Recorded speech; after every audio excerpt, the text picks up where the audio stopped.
Aloha and good morning, everyone. Welcome to the 10th of our dives with the remotely operated vehicle off the Okeanos Explorer. The ROV just went into water about 20 minutes ago. We are currently at a depth of about 600 meters. Today's dive site will start at around 2,100 meters, so we should be touching bottom in about 50 minutes or so. So yeah, for those folks who are interested in the water column, invite you to sit back, relax, and enjoy the scenery. We will be signing off here for a little bit. We'll be coming back in about half an hour to give you an extended introduction on the site, showing you some maps on the features we'll be diving today, and giving you a little bit of a background information about the significance of the site. So yeah, we should be touching bottom in around 50 minutes, and thank you so much for joining us. Aloha. See dandelions with the little tubes that... There's one now. Speaking of the devil. There went a squid. Here comes another one.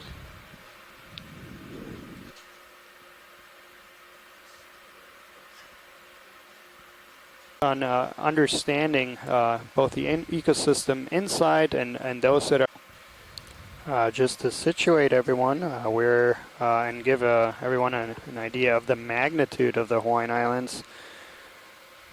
We're about 1,000 miles away from Honolulu in the middle of the Pacific. So the closest land feature of Salmon Bank is Perrin Hermes Atoll. I'm slowing my descent. Which is about 100 miles to our northeast. Right in and get a really good picture. Dave can set up the lights. Roger that. Getting the lights organized. Spooling up hydraulics. Okay. Dan, let's go get a picture. Zooming in.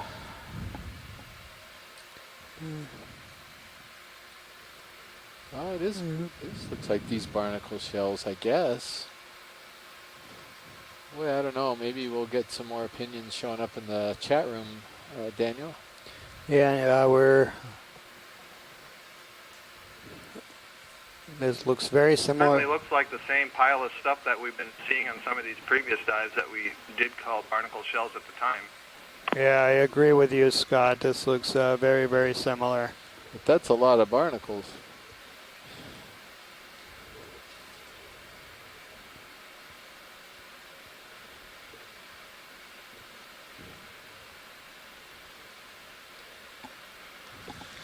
Upper swing arms Okay. deployed. Finished when you are video. Okay, zooming out. There we go. Did it right. Full wide. Take a look at where we are. We'll take a look at one of And these sponges. just letting you know. And there's a nice Holding. close-up view. Yeah, and if we could get even a closer view of this, because this is the Okay, other full wide. species. This is Full wide. Walteria CF lucardi. That's how it's known right at the moment. And I think you can see the difference when we get the close-up here. If you remember what the other Walteria looked like a few days ago. It's a really, really beautiful sponge. And we have a few Okay, video. chrysogorgid corals there on that boulder behind it. Yeah, Can so we tilt down a Walteria is bit? a euplectellid. Stand by. Just turn the lasers on there. Maybe I turned the lasers on. And even a closer zoom if possible. Okay, zooming in.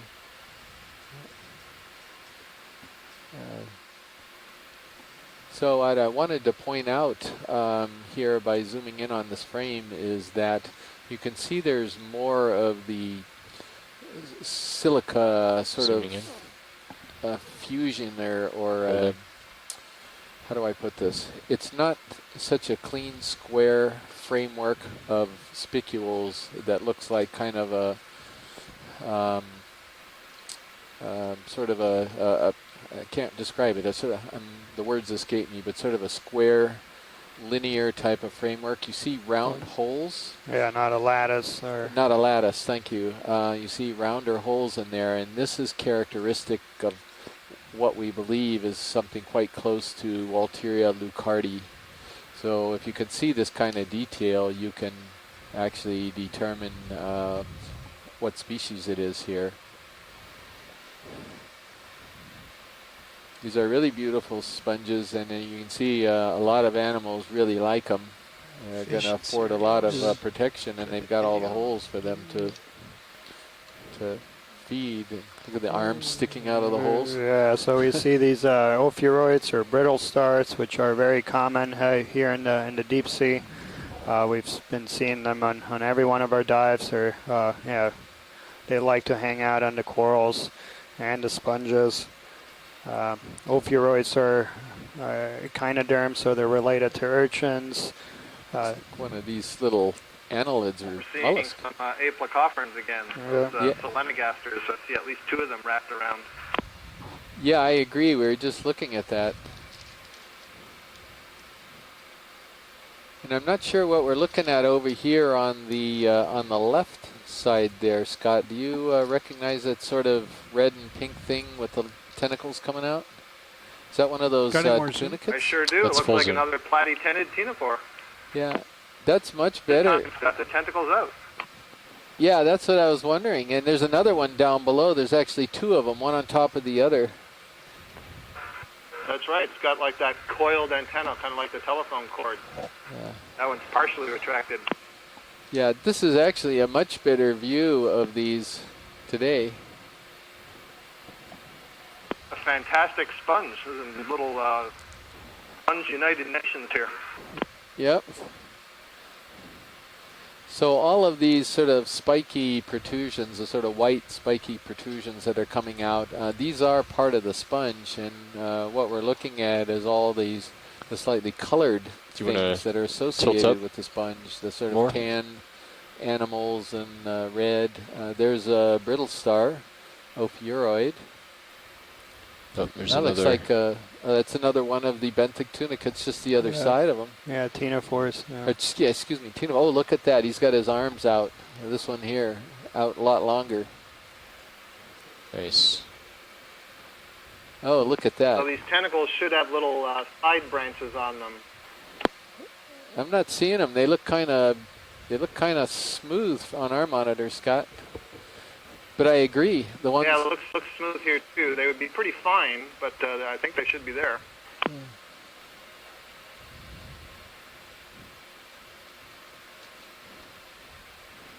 Wow, that's a really fascinating look at what's living on the sponge. Yeah.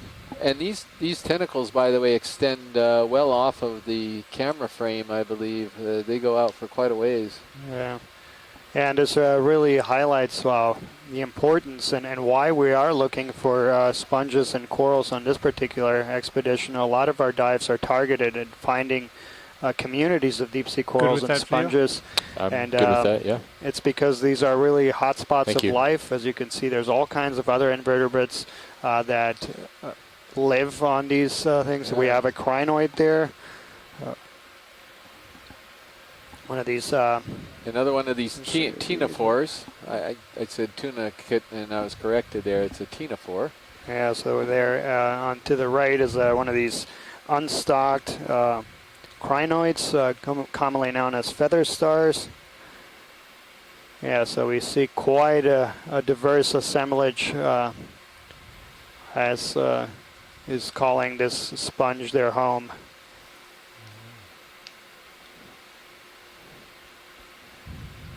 Well, it's certainly a nice way to begin the dive to see something like this, where we've got an assortment of animals right off the bat. Yeah. Yep, and there's the end of the sponge. And it's got just a very, very tiny osculum right on the tip. You can see the little arms sticking out of it from that brittle star, I think. Or a brittle Very star. nice. I'm not sure Okay, where those video, are coming whenever from, actually. you're happy. Beautiful. Thank you very much. Yeah, so a lot of these animals are feeding on particles in the water column. So there's actually very little flow of water right at the at the bottom, and as you get off the bottom, there's more flow.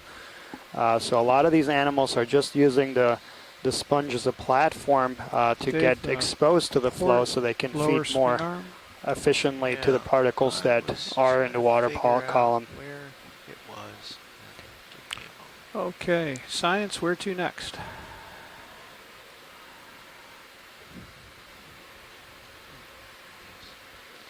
So we got a couple chrysogorgids. There's a little farinamatid sponge, actually 2 of them on the rocks. Barnacle plates that we saw there in that sedimented surface, and he mentions that these are not manganese crusted, meaning that they got there sometime in the recent past, and so it gives us indication that there was some live ones here recently.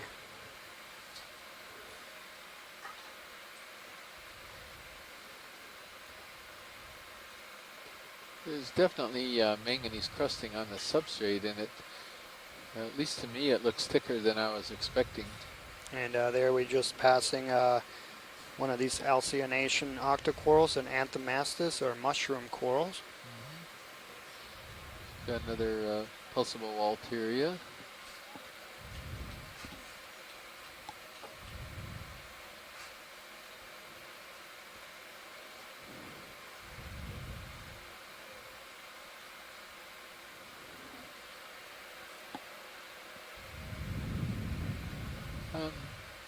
Pilot, could we zoom in a little closer on the substrate here Mm-hmm. when you get a chance?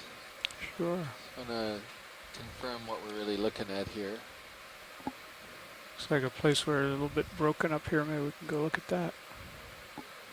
And maybe Looks like it's very thick manganese crust, which I'm trying to understand. Would you say? You got yeah, and then there was it looked like a coral to our right, that brown one. It'd be interesting to take a look at. Here's another one of these Walteria sponges that we saw a few minutes ago. Video, can you zoom in on that? Where that ledge is broken off there?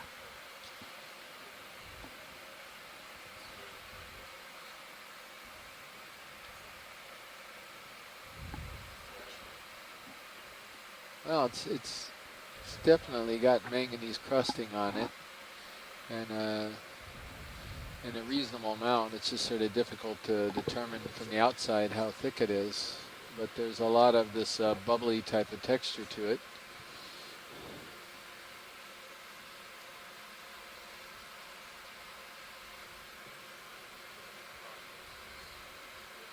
Oh, it's out of the light pool. So,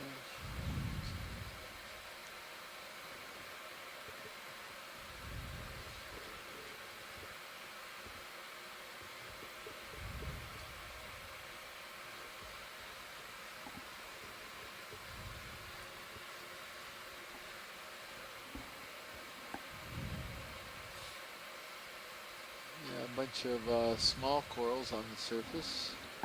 And so what was the request? There was a coral to the right, is Yeah, that what it was? yeah. There's a brown coral to our right. Okay, full wide. It could be well, I don't know if it was a coral, but It's to the right of the sponge, right? yeah, we'll have to pan. Final zoom. Oh, don't, go for it, right here. Well, Take a shot. I'm gonna say it's a Trisopathy? Trisopathius, but I'm not as courageous as you are, Chris. Yeah. Well, I'm not hindered Okay, by man. any knowledge of this group, so I can just blast off opinion. Gonna go partial and hold here. Tweaked. Yeah, and that's Okay. exactly what we're Might looking have at. clobbered So the shilling with it because it was the species we rotating have here forward and before I described here from Hawaii is yeah, the swung it. tetracrata. deployed it. And if we could zoom Without on that coral behind it, I think we've got some very large gooseneck barnacles Oh, that may be the source yeah. of those plates. Go for that, yeah. These could be alcocianum. But Zooming in. I'm not Or do you want me to positive. stand by? It's the uppers. We're gonna Once we finish go the for black, that we'll coral go, with we'll go the take a look. barnacle plates below it. Copy. Sorry. It's the first sort of larger Trying to size do barnacle too many things that at we've once. seen. No problem. Okay. Go for it. I wasn't Okay, really zooming thinking in. gooseneck, but I don't know. Who knows? Holding. Yeah. There's some big barnacles. Dave, can you take my So we tilt, got please? Take it, tilt. got some people I have it now. Tilting down chiming slow. in. Found some of our barnacles, it looks like. And we The got Yeah. gastropod there. Yeah, that's Full what zoom. we were just commenting on. That maybe these are the sources of the shells. well, there's quite a few more shells than barnacles, but yeah, this is the only one we've seen. It's the last survivor here. That's all it is. Yeah. Last man Gonna standing. need to see a few more. And Oh, actually, I think the sorry, tentacles that's are a out on the mistake. one facing away from us. And they're somewhat closed on the one to the right, but on the one to the left, I think they're exposed. Is that full zoom? They're not Video? That's full tentacles, zoom. excuse me. Okay. They're actually, what are they, Cirripedia or something? The name, Yes, the feet, I guess. of the- Serapid. The legs are called Siri, and Cirripedia is the formal name for the group that includes the barnacles. There you go. Yeah, well, that was close. When you're finished with this video, Okay. So I'm Need to go full looking wide up and I need That's to- fine. pick up. Full wide. what species of Yeah. barnacle Okay. that's really large and really deep. Have your tilt back. Thank you. And without, this looks like it's a dead ringer for what we're calling Alcochianum. It's an unusual name because the genus and the species are the same name. Jan, I'm Interesting going there. to settle in Yeah, here. especially on the upper Okay. branch. Yeah, that's So the upper you one. can take has a partial got a shot zoom. at it. Zooming in. Can we kill the lasers? I think Hold we- that, Laser's coming off. Holding. and I'm going to land. Yeah, so as we're moving into it, I'll just repeat the story I was noting the other day that, you know, we see a lot of these bamboo coral whips, and then we see some others that are sparsely branched. And it looks like it grows as a whip Okay, for some period of time, and All then it may yours. branch later. And so the Video, idea all was I'm to gonna to see hold is here this for a few natural seconds, branch, then zoom in. or is this an example where there may have been some injury to the colony with subsequent regrowth, or even possibly larval Okay, zooming settlement onto the colony to create a new colony growing off the previous one? I suspect it's a natural we thing, pan but left? that is We're what trying. we're Ready? having a close look. Yeah. Well, this may Being be gentle about it. one of the ones that you were looking for. I think you're going to be able to see something here. There's The just lateral enough right tissue will help missing. with that. Well, it's not missing, but I guess Tilting down slowly. you can sort of see it. It's clear. Is that nodal? For some branching, we're going to have to go farther left. Yeah. Can you come up a little bit, Dave? Yeah, if we could hold on that That's it branch right point there. right there just for a moment. Give him a good look. Yep, That's the magic spot. the nodal brancher. So this would be something like an isobella, something like those candelabras that we have been seeing, although it's clearly not a candelabra type. I think Les might agree with me that this is a little bit odd to see something that looks like it's a whip with just a few branches, but being nodal branching like this. Les is suggesting it's in the B1 clade. Les, I don't think so. I don't think there's any nodal branchers in that clade. So, nice view. Thank you. You're very welcome. Nice job. I'm happy with that. Okay, let's go full wide. Les is asking whether you could see some Have your tilt sclerites. We back. did see some. Full wide. Okay. Serios is I good was bruising right now. so focused on the branch point. I Try to get Okay. Zooming in. remove the tissue and then put these sclerites that. under Holding. microscope because the shape Take and your size of these tiny microscopic I have it. skeletal elements oh, there's another barnacle. gives an indication of what species and what group it is in. Tilting down slow. There you are. And we've got a swimming sea cucumber or holothuroidean. He's not very active right now. He's taking a break. Tilting down slow. And I guess it's a holothuroidean. I'm not so sure it is. I don't know. I've never seen this guy before. Yeah, I haven't either, but Sure looks like it though. we do have a couple people in the chat room agreeing with that ID.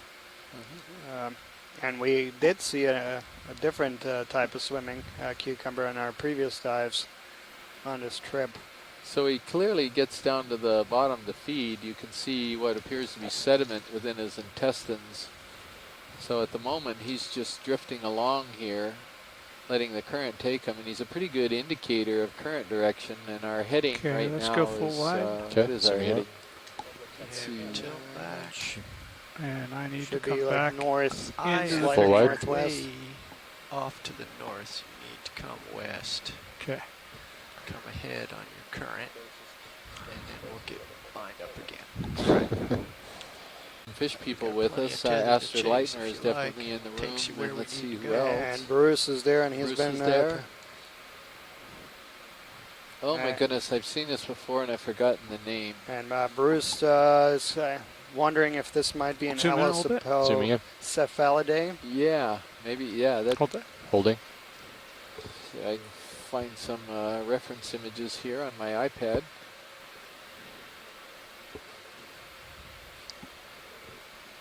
Sort of tilted up here. Yeah. Bruce, if you're on the telecon, maybe you could chime in on this thing, either gonna you come or down. Astrid, Dan, so he'll be getting closer, I hope. or Okay, I'm any gonna other zoom fish out a people bit. for Yeah, that matter. thanks. Well, Full yeah, wide. Astrid is there. It could be good, but this is in a group commonly called slickheads because I guess they've got smooth, non-scaled heads, kind of slimy. They're very common in other parts of the world along continental rises, continental slopes, but they're very rare here in Hawaii, which is kind of a puzzle because they make up such a Better zoom. large part of the fish fauna Zooming at in, these depths and tilting other up. places. Large Zooming eye, in. the fin on the back is placed far back toward the tail, distinctly forked tail, not an eel-shaped fish at all, more of a standard fish shape. A lot of these species have very bizarre mouths that are kind of small and have little projections, and Swimming maybe right Astrid can chime in about that. Oh.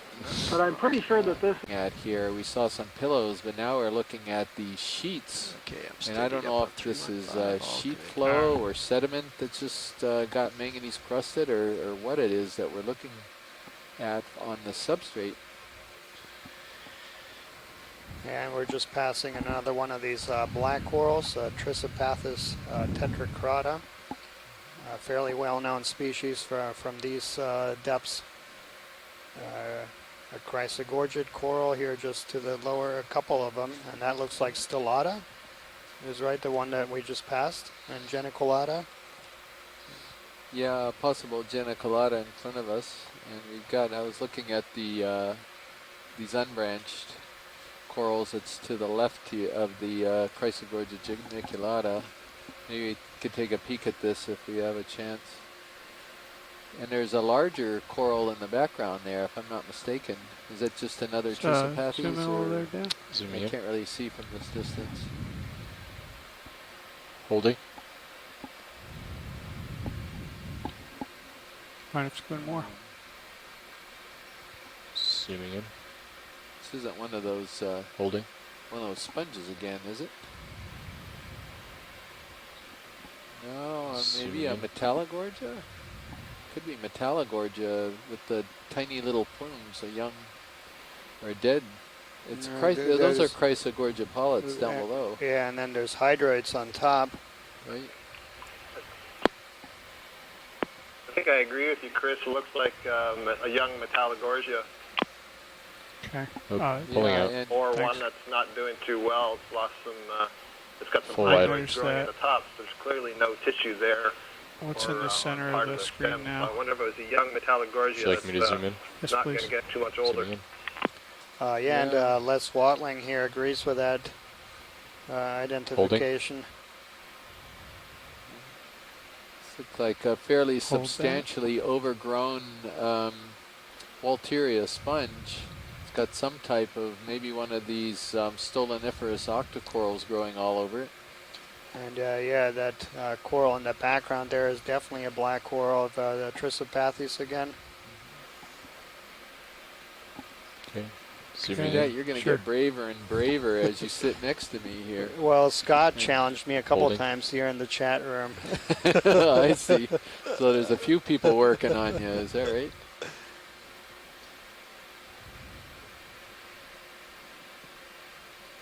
Zooming in. Hard to see if the That's full tentacles zoom. are branched. I think they are. Yeah, I think I can see them. That looks like a stoloniferous octocoral overgrowing a sponge stock. We saw this on an earlier dive. Like you, Chris, I'm starting to Dan, lose let's track of come which out one's on which, that. but Okay. we saw something very similar to this earlier Just this get a week. quick full shot. Yeah, very nice. So yeah, Yeah, the zooming out. stoloniferous, so octocoral, it's a coral that has So, Pop- Full Pilot, wide. would you be able to go behind the Trisopathes to that other coral that's couple safe bets we're there? okay. Yeah, the two I was throwing out, it's two different families of Pull sea up. fans, and also a few dives ago we were looking at a couple of colonies. We saw some Ready for zoom? Acanthogogia for sure, but then we Ready saw for something zoom. else that we couldn't quite pinpoint whether it was an Acanthogorgia or a Plexaurid. And I sent Holding here. various photos off to Phil Alderslade in Tasmania, who's one of the world's experts on octocorals, and he said he thought he was 80% sure it was Got a Plexaurid, about but couldn't quite 30 rule out seconds Acanthogorgia. Okay. So to dash there off. you go. Okay, Dan, we'll make Thanks, this Scott. quick, Quick. Yeah. efficient. Boy, that is hard to focus on. All right, we have a pretty good look at this guy.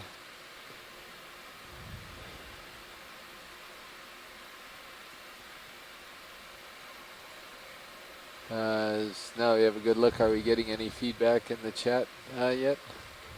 Just so Les says, go ahead. yeah. So Okay. let's Okay, you gotta go. That Yep. this definitely Zooming is out. an Acanthogorgia. have your tilt back. All right. Full wide. Yeah, I think I Pick would it up. agree with Les. One of the things that we're looking at is the relative amount of mesenchymal tissue. That's the tissue that you see between polyps. Pushing and, ahead.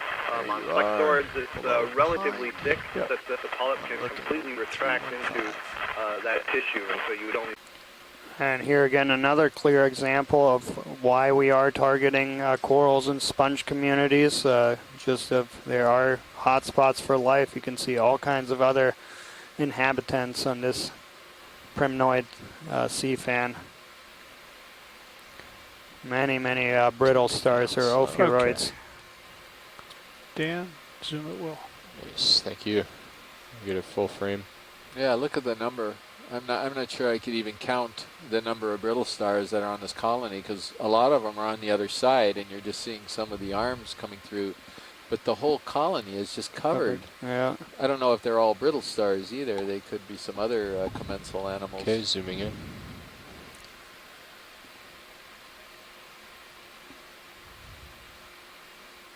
Wow. That's a lot of things living in it. That's full zoom. Can you hit joy lock for me? So, let's see. Thank you. What do we got here? We've got the fish people still talking about that fish. Randy Singer is sort of saying what it's not. And he thinks it's likely that family, though, so he agrees with Bruce on the lepocephalid ID. Can we tilt down? Down slow. There's a little shrimp living on this.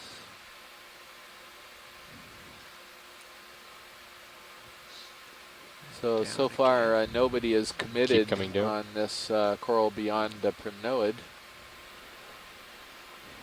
I think they're still holding out for maybe just a slightly closer zoom. Hi, Chris. Yeah, I'm looking carefully. You know, I did a lot of studying last night on the different Keep tilting primnoid down. genera that we would expect to see in the Central Pacific, and what we have to see is the pattern of the scales that are on those polyps, and we're just not quite close enough to be able to see that. We can see that the polyps are organized in these whorls of, they look paired to me. Maybe there's three, but I see in at least pairs. And they are not quite pointed downwards. They're maybe horizontal to downwards. So that's what I'm seeing so far, but not quite enough to nail down the genus. Yeah, now in some portions, Scott, you can see that these vertisols or whorls are in groups of 3 polyps. Right. We just can't see the other side to see if there's something there. Down again. I'm gonna zoom out a bit. Tilt So I Yeah, let's still go up want to top. hazard a guess here. Let's see if we have any open Go for polyps. Well, I just don't think you're going to get a Narella that's going to grow like this. I may be mistaken, but I think it's more a matter of ruling out different genera. Okay, And zooming I'm in. not so sure you'd get a Calyptrophora growing like this either. So that's going to leave a couple of other genera. The Full Paraspinella zoom. is one of them. Paracalyptrophora is another one. And they do, both of those form these larger, more spectacular colonies that that this one looks like.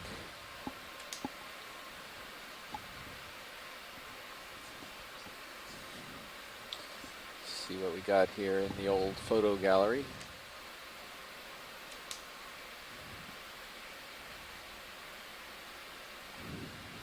Jeff, when you pull out of here, look at Serio's view. There's two sponges, right? Oh, yes. Up in there. Okay. I think they're sponges, yeah. Big white things. Big white things. So I'm looking through the... Chris, Yeah, go ahead. I agree. Certainly we can rule out Narella. But one thing I noted is that, at least what I could find in the literature, Paracalyptrophora is not recorded below 1,500 meters. And so either this is a range extension or Dan, we're do you too have any deep more for zoom? that genus. That's full zoom. That's interesting. Well, there's a couple other genera we can rule out. I'm pretty certain this is not a Calagorgia by any means, and I also don't think it's going to be a Plumarella. I've never seen a large Plumarella like this. And also, the polyps are not droopy like the Plumarella are that almost form. And same thing for Calagorgia. They almost form And it was sort of zoomed out a these bit. little ropey. They extend further down. I don't know how to say that right. Yeah, I'm thinking Calyptrophora, maybe Candidella. Yeah, Candidella's still in the running, I would agree. And I would rule out Phanelia as well. He said Paris has a good possibility. Can we, Yeah, so I know you've got your toe hold, I but can we think pan left or Amy right? collected a could try. Parastanella If I break bayeri loose, in the I'll main need you Hawaiian to go Islands a full number of wide. years ago that forms these Okay, large colonies. copy that. That was quite a bit shallower though. And that's kind of it so that we're aware of. So Yeah, let's try I this think, zooming in. that we have three remaining, and that would be It's full zoom. Candidella, Paracalyptrophora, and maybe Parastanella is still in the running.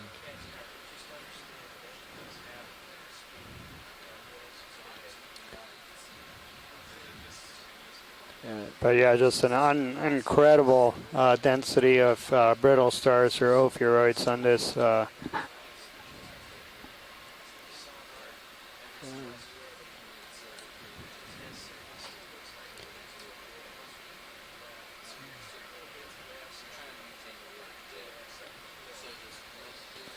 Okay, well, we're probably going to have to leave the identification to that. I'm not sure any of us can get any closer than that, Yeah. but it's All right, zooming out. still pretty good. I mean, it's reasonable.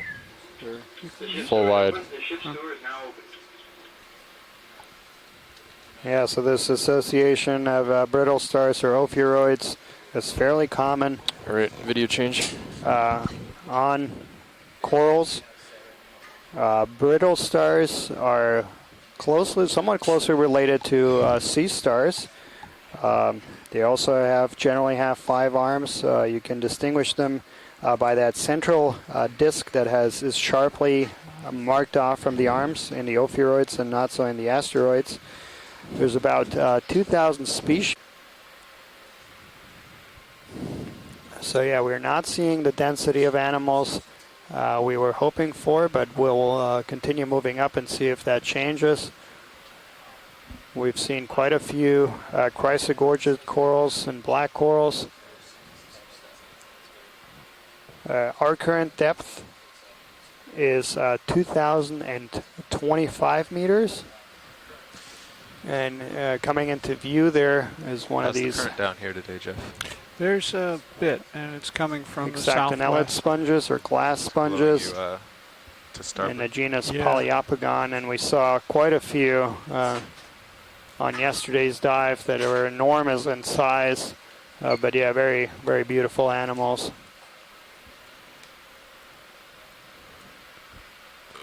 Yeah, we have a few, and then these were the ones that, for those of you who tuned in from the beginning, when we were hovering above the bottom, we saw quite a few of these massive sponges. And yeah, these are the first ones we're seeing on the bottom on today's dive.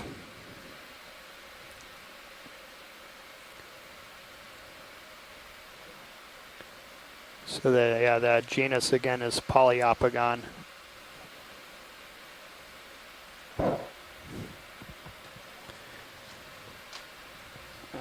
Okay, pushing up the hill. All right. Yeah, it looks fairly steep in your camera view. Yeah, it does. When I was looking at the coral a few minutes ago, you could see my right skid was up against the wall and the left skid was just hanging out in nowhere. Yeah, and in front of us, that looks like a corallium or a pink coral. Missed. Gotta push ahead.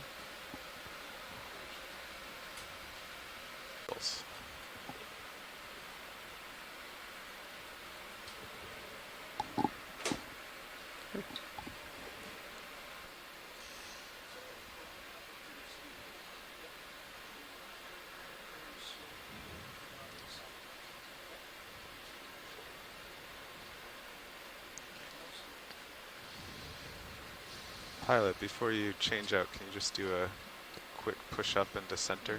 Yeah, perhaps we can get a zoom in on this animal that's just in front of us, a little right to center. The unbranched.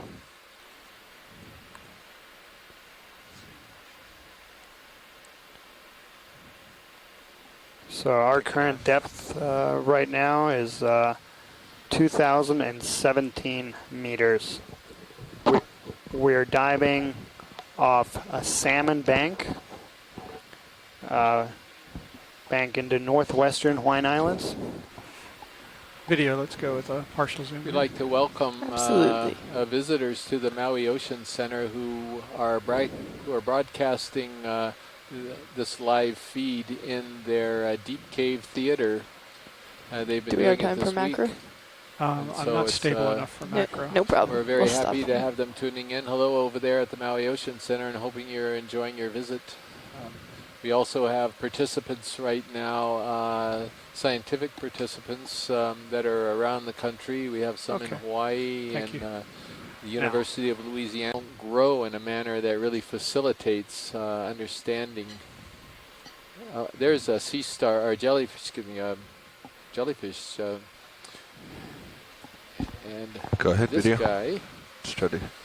is a Karsha. I gotta check the name on this one. I know what he is.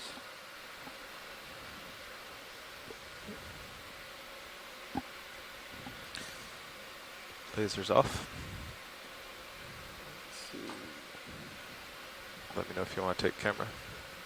No. Where are you? Reveal yourself. There we are. No, that's not right. I've got it just listed as a coronete, but somewhere I've got a better ID on this thing. I think probably on our.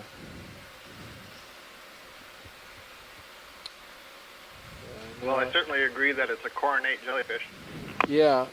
Can you do any better than that, Scott? It looks like I was thinking of something else. I don't think I can. I'll look through the limited resources I have here, but I'm no expert in this group.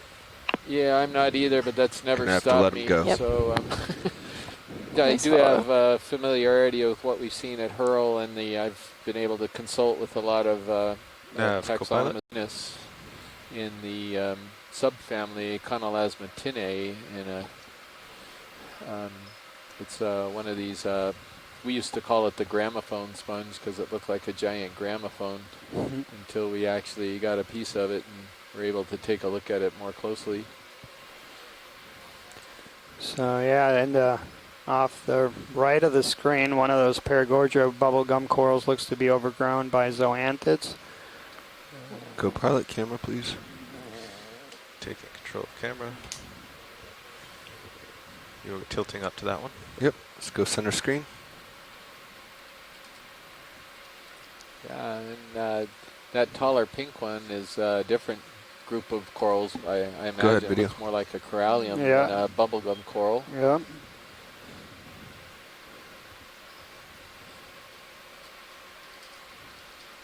Yep, it is a paragorgia or bubblegum coral, presumably getting its name from those sort of ball-like structures at the ends of the arms. But I'm not really sure if that's what it got its common name from.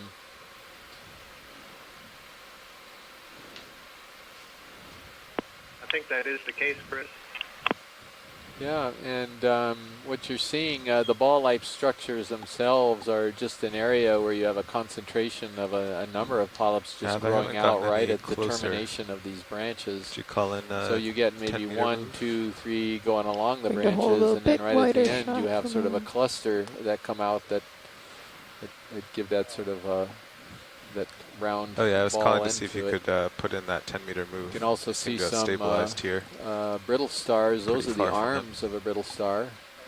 It's decided to take up residence in I this just want to coral. get closer. He wants 30 or 20 meters. 15. Yeah, 20 meters at 023.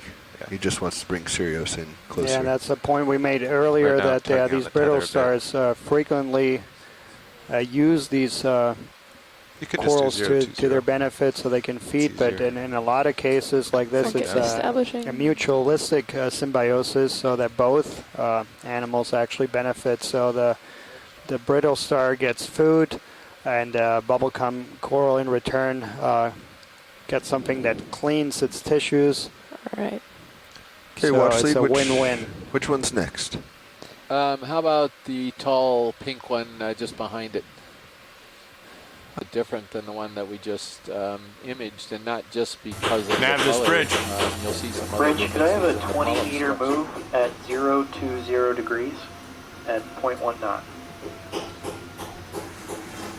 And then after we've got that one, Mary Wickstein from 20 meters, Texas A&M is 020 following us this morning. degrees, 0.1 knot. There's a white crab Thank that you, I'll bet Rich. she'd be really interested in us getting a close-up of, and we missed that crab the other day. That we saw one, so that would make her very happy. There's some pretty big paragorgia colonies here, which suggests this area has been fairly stable for quite a long time. Yeah, good point, Scott. And this corallium isn't a bad size either, if that's what it is. I think that's what it's going to turn out to be when he zooms in on Copi, it. still? Up to the center. Yes, please. Seems good. Go ahead, video. You know, I think I speak for a lot of us that when you look at that scene and just see how beautiful these animals are, this is kind of the reason why those of us who are here today working on these animals and are participating in this cruise, that's why we do it, because we're aware that there's some absolutely beautiful, unique I might animals be down tugging here. you a these bit. You days. definitely are. I'm trying to... It's kind of strange actually, because the ship didn't go back at all, but it So seems like yeah, it this did. is corallium, commonly known as I'll be there pink soon. corals. So yeah, the color is very beautiful, and this is one of these species Come up that here. is used Copi. to manufacture jewelry. Just capture So the there was entire orpheus historically there was a There you go. fishery for these animals in the main Hawaiian Islands, so That's not good. up here in the northwestern Hawaiian Islands. That fishery now. is currently dormant. But so when Yeah. these corals were collected, they take the thicker Maybe something grabbed me. branches, Understand remove the whole coral tissues, from and manufacture that into jewelry.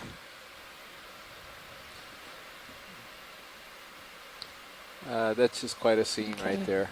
And now, I th- just- yeah, And then I think he's aware he's going to probably get that crab to the left. Yeah. That's the next target. What's that floating yeah, in and the then there's background? also a request here, but it looked like there was a white anthomastus Oh, next to the little tiny thing. paragorgia. We Looked imaged like a this. string that was swimming just- on my zoom in. That's because my tether is constantly getting tugged. But we're bringing Sirius in closer to eliminate that tug.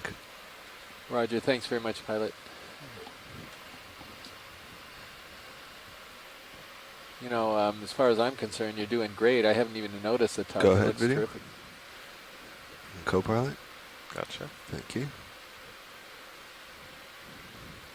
There you go. Look at the spine on the front of that crab. It's quite a pronounced spine. This is a squat lobster, I should say, rather than just a crab.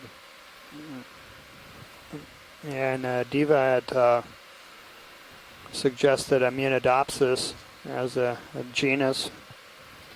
Yeah, I would agree with Diva too. The claws look distinctly Immunodopsa-like from this angle, but I guess they can.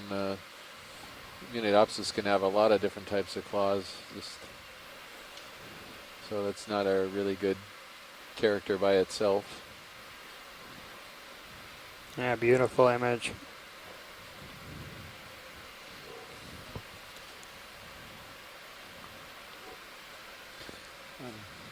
And there Yeah, was a there's white coral. Yeah, there's something. Was it to the right of the? Well, so there's that yellow one. Yeah, straight ahead. That's a request, and then there was a mushroom coral next to the Paragorgia that's just right of the screen. So I don't know what. We're going to have to come back to that yellow one. Roger that. So we'll thank go you. for this white one first, since Yeah. it's closer to Sirius.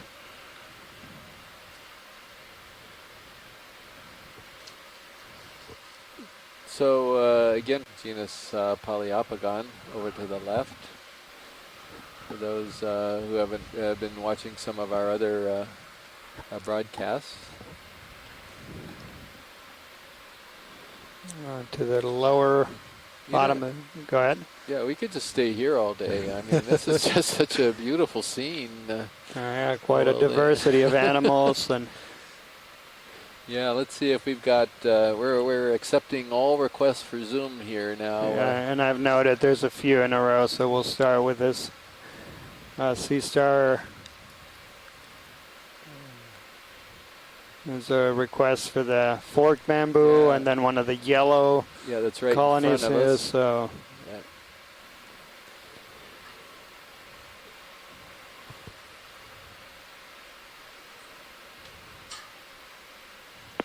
Maybe we should just park here for the day. That's what I was suggesting. It sure is pretty. Of course, there's that lure of this is great, but could it be greater a little further up? That's always the big lure. Exactly. That's why we keep going. Video? Yep.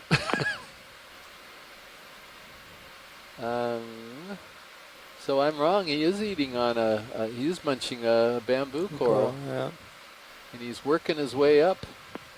That's a great image. You can see how much he's totally stripped the colony down below where he is, and the polyps above are probably quaking a little bit. Can we get him from the other side now, pilot? They're trying to loosen themselves from the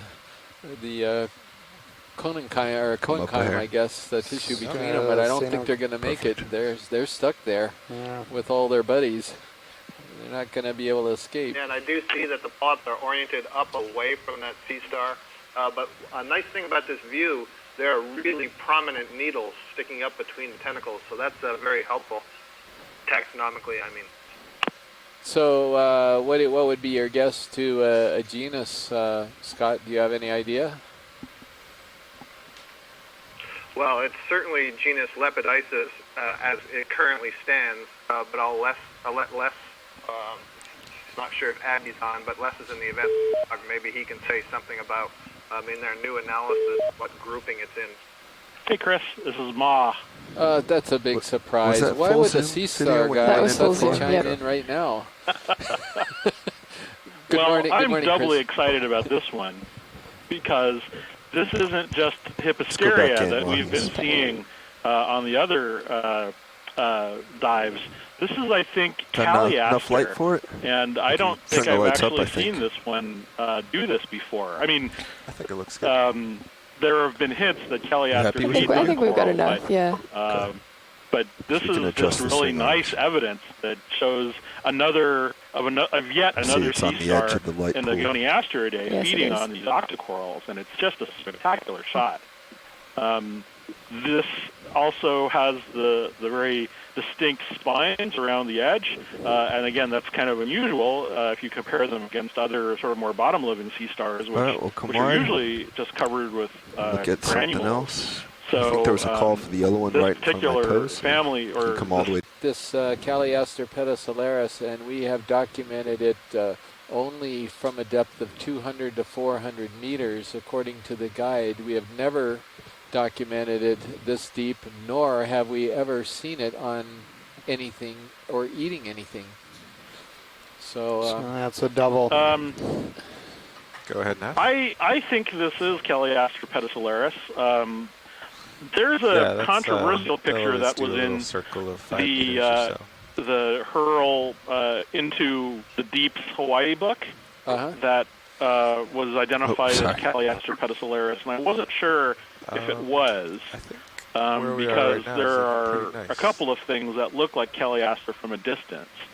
But if this is, but to me, this is unambiguous. This is Calliaster, like I said, probably pedicularis, and feeding on this coral. So that's why, like I said, it just makes me excited, because this is also a depth extension for this species, which, as you say, occurs and has been recorded previously only from very shallow water, and if it's occurring down here, then that gives me hope that we'll get to see much more of the diversity of Hawaii's starfish fauna in deeper water.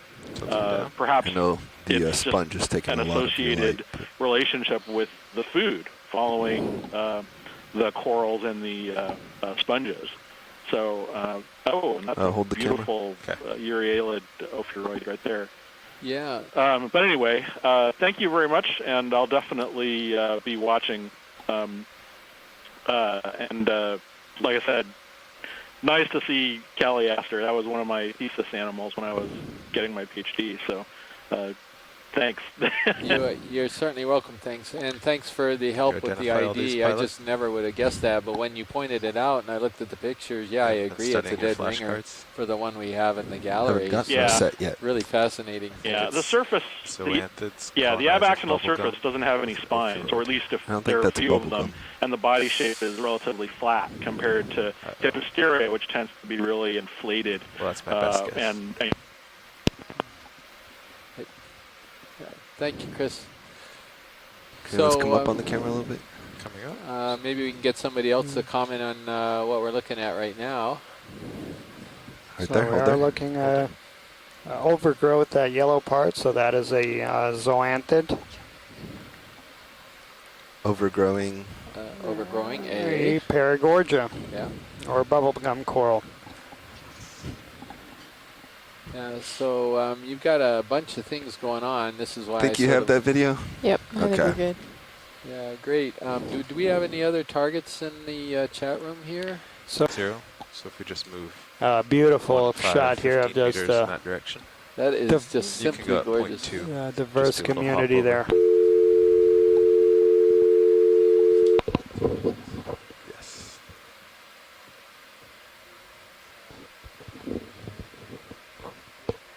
It's 060. The Sirius is bearing. Yeah, let's hold this shot just for a little bit, show the diversity. Amen to that. Thank you, pilot. Actually, can you come up here, co-pilot? Coming up. Get those ones in the background that are getting cut off a little bit. Hey, Nav, this bridge. So all right, video, work your magic. Yeah, they're already working it. Move at 060 degrees at 0.29. Let's do an overview at first. Okay, I'm going to try to repeat this above the noise. So 15 meters, 060 degrees, 0. Okay. Yep, that's plenty of time for this All right, one. let's come down then to the yellow. Down. Sounds really stupid, but I'm actually getting chills down my spine. That was just so beautiful. And I'm not just saying that, it really was. It's these type of scenes are just amazing. I think the current might have slacked off. The tether is just... The conference call has been reestablished. Back on the tower. Will help, co-pilot. Hi, guys. We lost you there for a moment. Sorry about that. All right, so what do we got here? Yeah, we got multiple people agreeing with you on that Canthagorgia there with the very tall polyps. Yep, I'd agree at Canthagorgia with lots of stuff overgrowing it.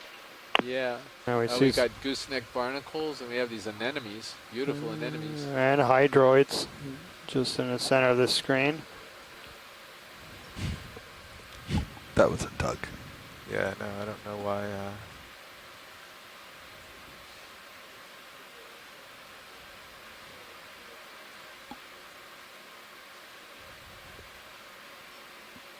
I'm not going to come down any lower because I'm already Just come touching up the a tail. touch. I should move in closer. So after we're done imaging this one, there's also a request to image a forked bamboo coral that was just in front of us to a lower right. Could you pan the camera down just a touch? Perfect. I'll get a shot of that anemone. Bringing you back. There's also some barnacles on this colony on the lower right. Yeah, we saw some gooseneck barnacles there. Yeah, it's coming just into view right now. Is that full video? Yep, that is. Roger. Coming out. All right, that's our. This is a great one. And did we get any other targets? So there is a request. There's a forked bamboo coral that's. Of course. Look at that. Just to our lower right. Absolutely. I mean, I haven't seen look an at those orpheroid like that. Yeah, you're looking at. Oh, there's one of those. A placophorans. And these very unusual mollusks. And you're seeing two different types of brittle stars here. One on the ground and one here and wrapped around the coral. And you're also seeing a different coral. This is a center that primnoid. co-pilot.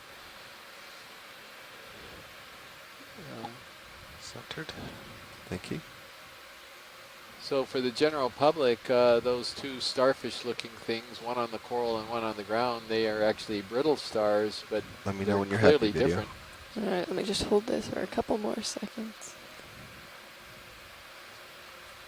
And are we getting any a genus on this primnoid yet? Great. All right, let's look for this forked coral? bamboo. Yeah. So where was the forked bamboo? Did you? So yeah, if we zoom out completely, it should be to our right. Go ahead, Neff. I imagine the monument people will be happy with this visit to Salmon Bank. Absolutely. All right, let's try and do this. Yeah, I think so. I'm floating video, so it might be a little unstable. No problem.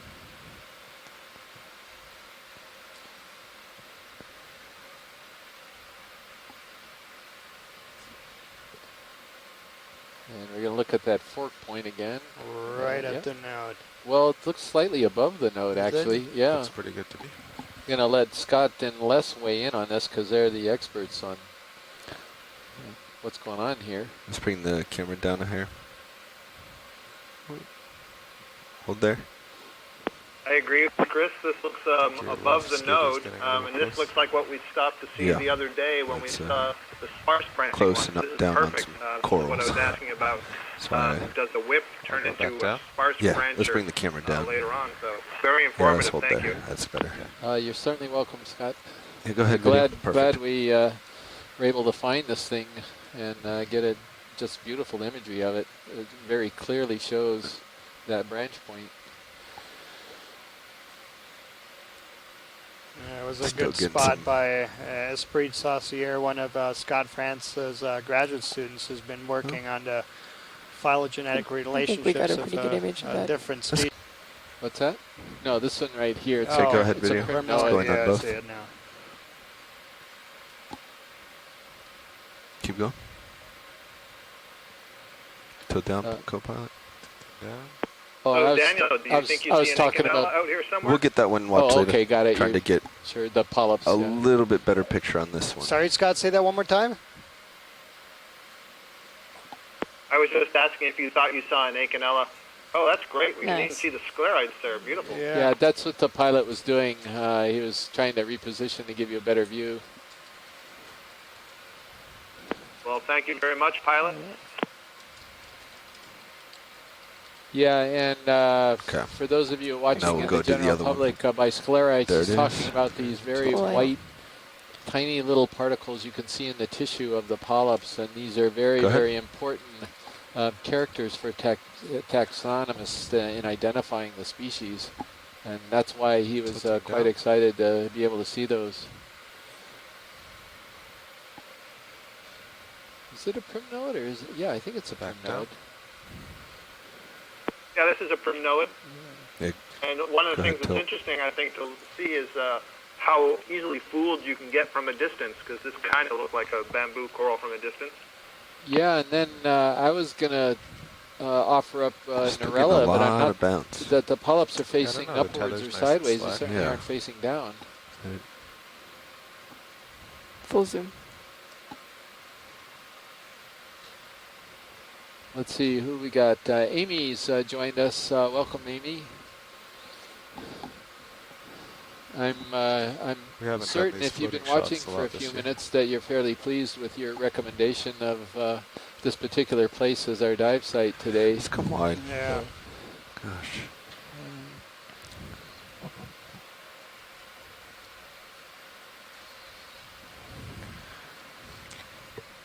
Was Co-pilot, camera please. So gonna see if we can get a better look at this guy. There we go. All right, let's get them both. okay. Let's get really nice images of both. Now that I'm stable. We're going for the fork one on the right, correct? No, let's go for the top one first, since he's Okay. right center. Gotcha. Top forked one. Yep. Okay.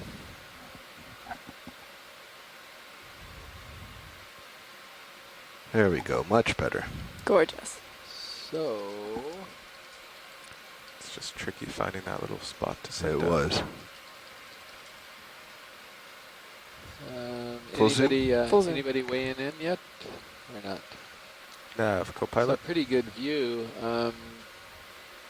We just lost the Yeah, chat. for Oh, kind of shucks, remarkable okay. places like this, it's good to drop a target Okay. for our reference. I'm- for I'm I gonna can still tilt hear you right on the phone, back although on you are the freezing up forked and one, so we dropping could get a Just nice call it stable. momentarily here and there. ridge with coral garden or something. Scott, so what do you think? Can you go to Genus on that? You can see at the edge of primnoid my coral? light pool there, it drops off, so he's right at the top of the Unfortunately, my ridge. video is frozen right See, it now. turns Still black looking in front of him. at the previous bamboo. Oh, here it comes. So stand by. Sure. And then if we get a string of these targets, He's, So we need to tilt down. Yeah, he We'll know swung a where little the, bit over toward the ridges. bamboo. Maybe Right it's now. up. Let's find the fork. it's down. That bamboo appears to have eggs in some of those polyps, perhaps on the right side. I see some white, swollen things. The base of the polyps.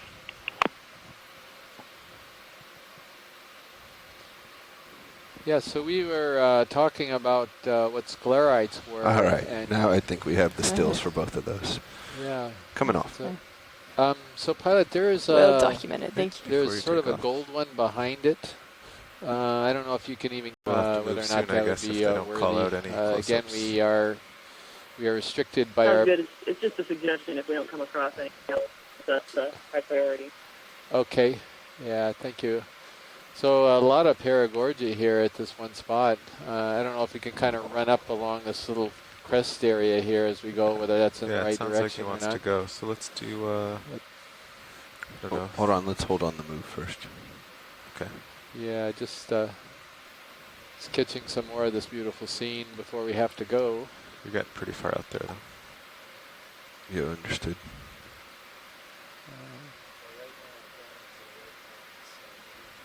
And that looks to be almost Well, we're going to follow to the the end local of ridge this up. nice little So local the population waypoint will here. just be the final. Well, we still got some stragglers hanging in there.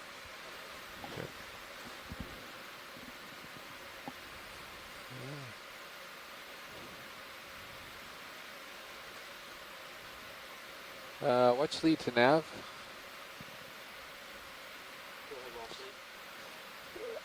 So are we directly smack dab on the center of this crest, or are we on one side of it or the other?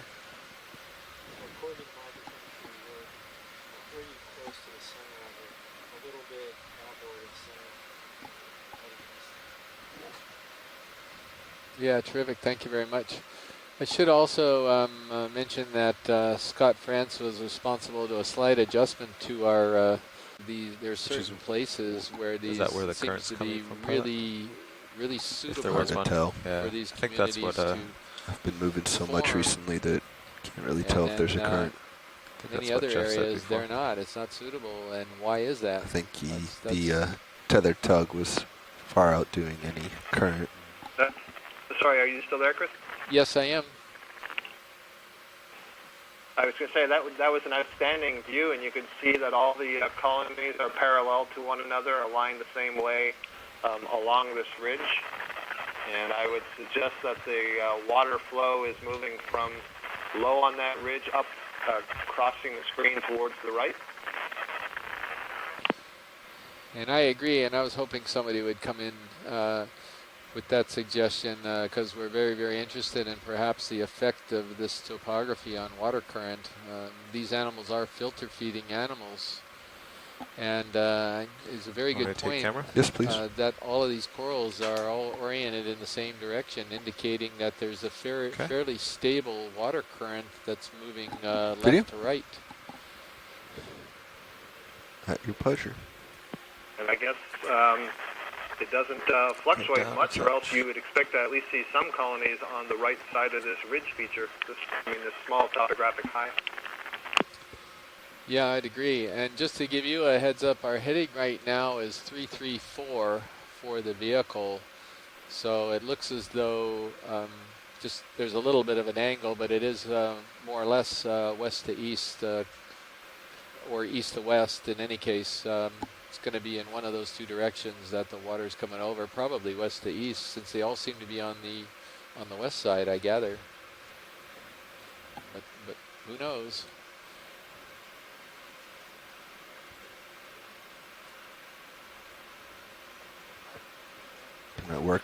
Have to work on your racking. Very nice. Oh, there's the long tentacles again. Let's come up. Here. Coming up. Yeah, there they are. Look at that.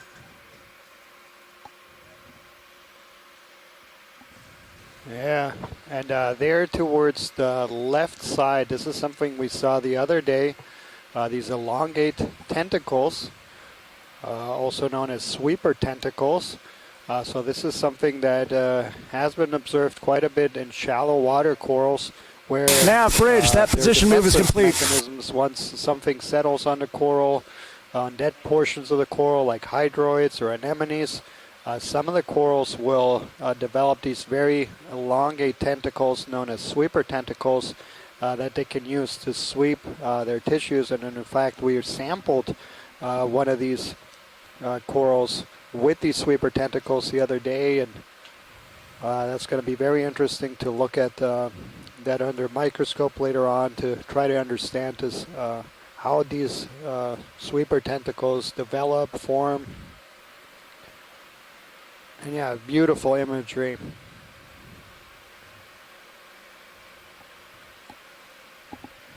Come down. Center crinoid. It's a big one.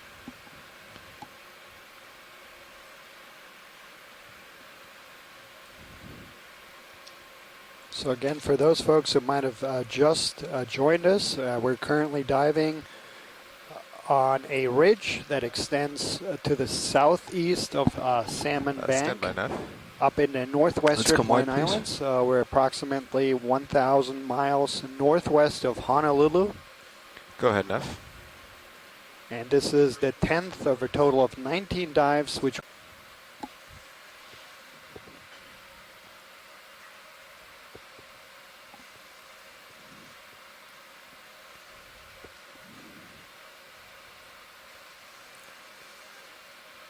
so there's another one of these crinoids there on that Walteria sponge. So that's one of the unstocked crinoids or feather stars.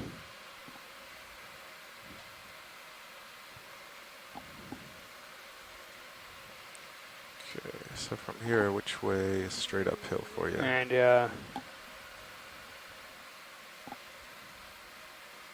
yeah, very nice assemblage of corals and sponges.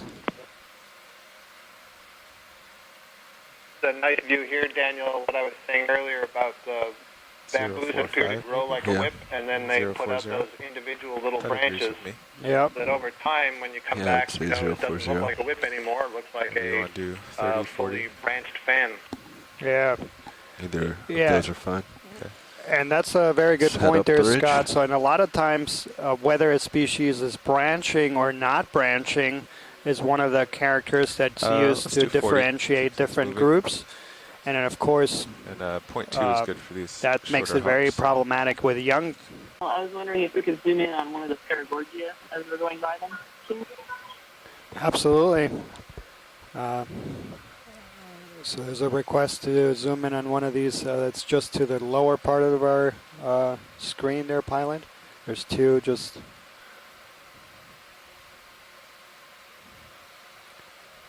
So these are... these Paragorgia are commonly known as bubblegum coral.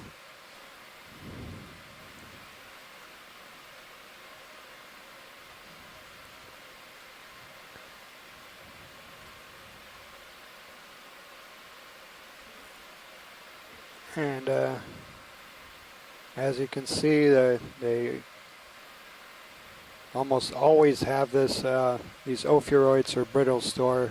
Go ahead, video. Living within their branches.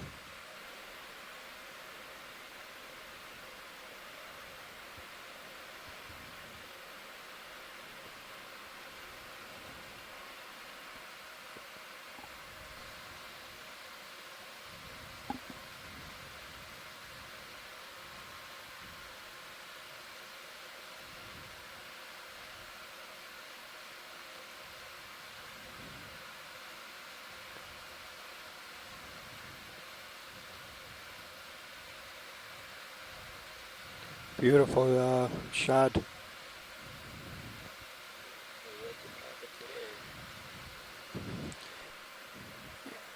Amy, while we have you here, this seems to be a problem with some of us. And in the chat room, there's been several discussions about what are the main, besides color, what are the main differences between Paragorgia or bubblegum coral and corallium or pink coral?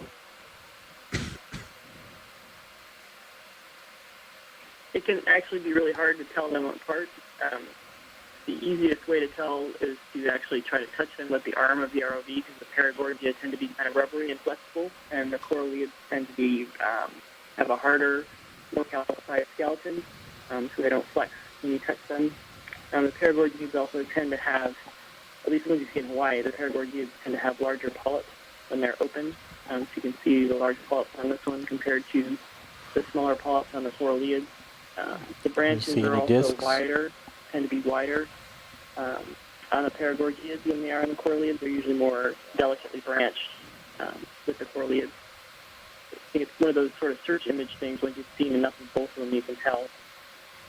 But it just depends on where you are in the world, too. There's some in Alaska, for example, that I were convinced were corallium until we collected them. And they turned out to be Paragorgia because they had fine branches. Get the full view. But they were rubbery.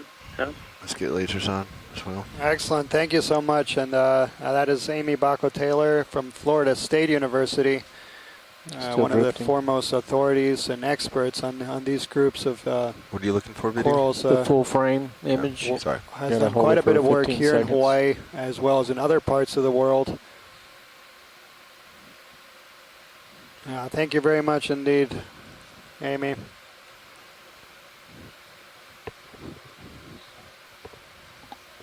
Happy to help.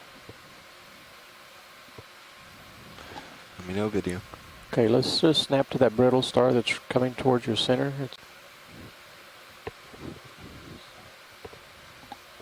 Happy to help. Let me know, video. Okay, let's just snap to that brittle star that's coming towards your center. It's on the rock. Just snap. Also, for those viewers that might have recently joined us, so the plan today is that we will have a a dive till about 3:30 Hawaii time. So we have just under 4 hours on the bottom remaining. And from the scenes we're seeing right now, it looks like we're going to just snap. Also, for those viewers that might have recently joined us, so the plan today is that we will have a dive till about 3:30 Hawaii time. So we have just under 4 hours on the bottom remaining. And from the scenes we're seeing right now, it looks like we're going to see quite a bit of life. So what we're looking... As soon as you're done, it's time for me to go. On there is an ophiuroid or brittle star.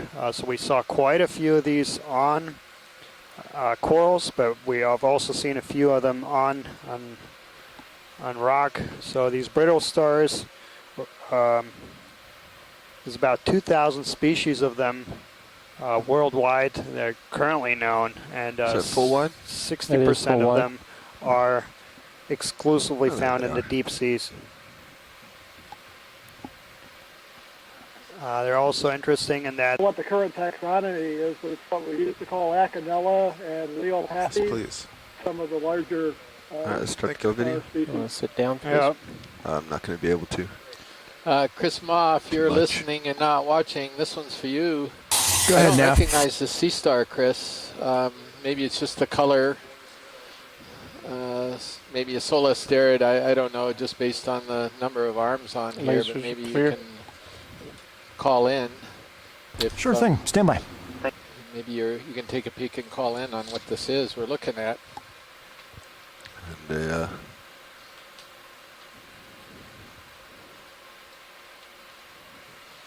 yeah, I don't know this at all. I'm not sure I've ever seen this sea star here in Hawaii. No ability to sit down anywhere? Is that a chitin just No. behind it? Hey, Chris. Hey, how's it going, Chris? Wow. well, come Hey. on. Let's see if So this is a solasterid, but I'm not sure which one it is. That's very interesting. I don't think It could be one of 3 genera. It could be Solaster itself. It could be another weird one from the west coast called Heterozonius. Or it could be this other strange one that I've been seeing in Japan and the Philippines called Rhipidaster. They're, as far as we know, predatory on sea cucumbers and other sea stars. Other echinoderms, maybe brittle stars. that might be a good time for another rich press target. This is kind of a new record because there are no solasterids known from Hawaii. None. I don't think I've ever heard of any of them from this area at all. So I think we saw one of these the other day. This is different from that sea star called Asthenactus that we saw, which also had about 8 arms or so, except that Asthenactus has a hole in the middle of its disc called an osculum. This one does not. It's a big fleshy thing, and it's. I don't know what I don't know much about what it might be eating, or what it's doing here. It looks. Co-pilot or what kind of food it might be eating. I don't see any sea cucumbers or other sea stars, so presumably it could be feeding on all of these corals. It's hard to say, but it's definitely something that is new for this area, at least. A lot of the lights coming around characteristics that would be used to identify it would be necessary to see a specimen or to have it turned upside down at the very least. So I suppose that eventually one of these will come my way. Perhaps not on this trip, but on another expedition, as they inevitably do. But just a beautiful animal in its own right. So I'm looking at it right now, and it's just it's so unusual. There's little spinelets on the surface that are red, as opposed to drifting down a little bit. I might have to bump it up. The rest of the body, which is lighter. And these are called Paxilla. Down a leg or tilt. They going to come down. They're usually used to defend against. This is full zoom. I'm just gonna sort of small biting predators and things. The papula protects the papula on the surface. So, but these are very small compared to the others. That's And, Can I break in for just a second? Yeah, I'm sorry. Sorry. Hey, this is Alan Andrews. There's a chitin just above the sea star. Nice. I don't think we've seen any chitin on any of these dives. It's right above the sea star.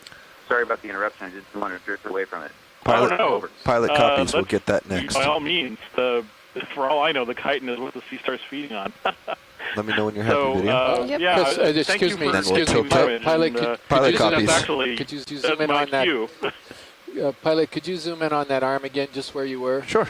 Yeah. Go ahead, video. And look right below the tube feet, and I could swear it's a little baby sea star, similar to what we saw before. There's a little round thing there. Is that right, or is that my eyes deceiving me? There's something off to the right. Or no, it's maybe a brittle I'm not star. seeing it.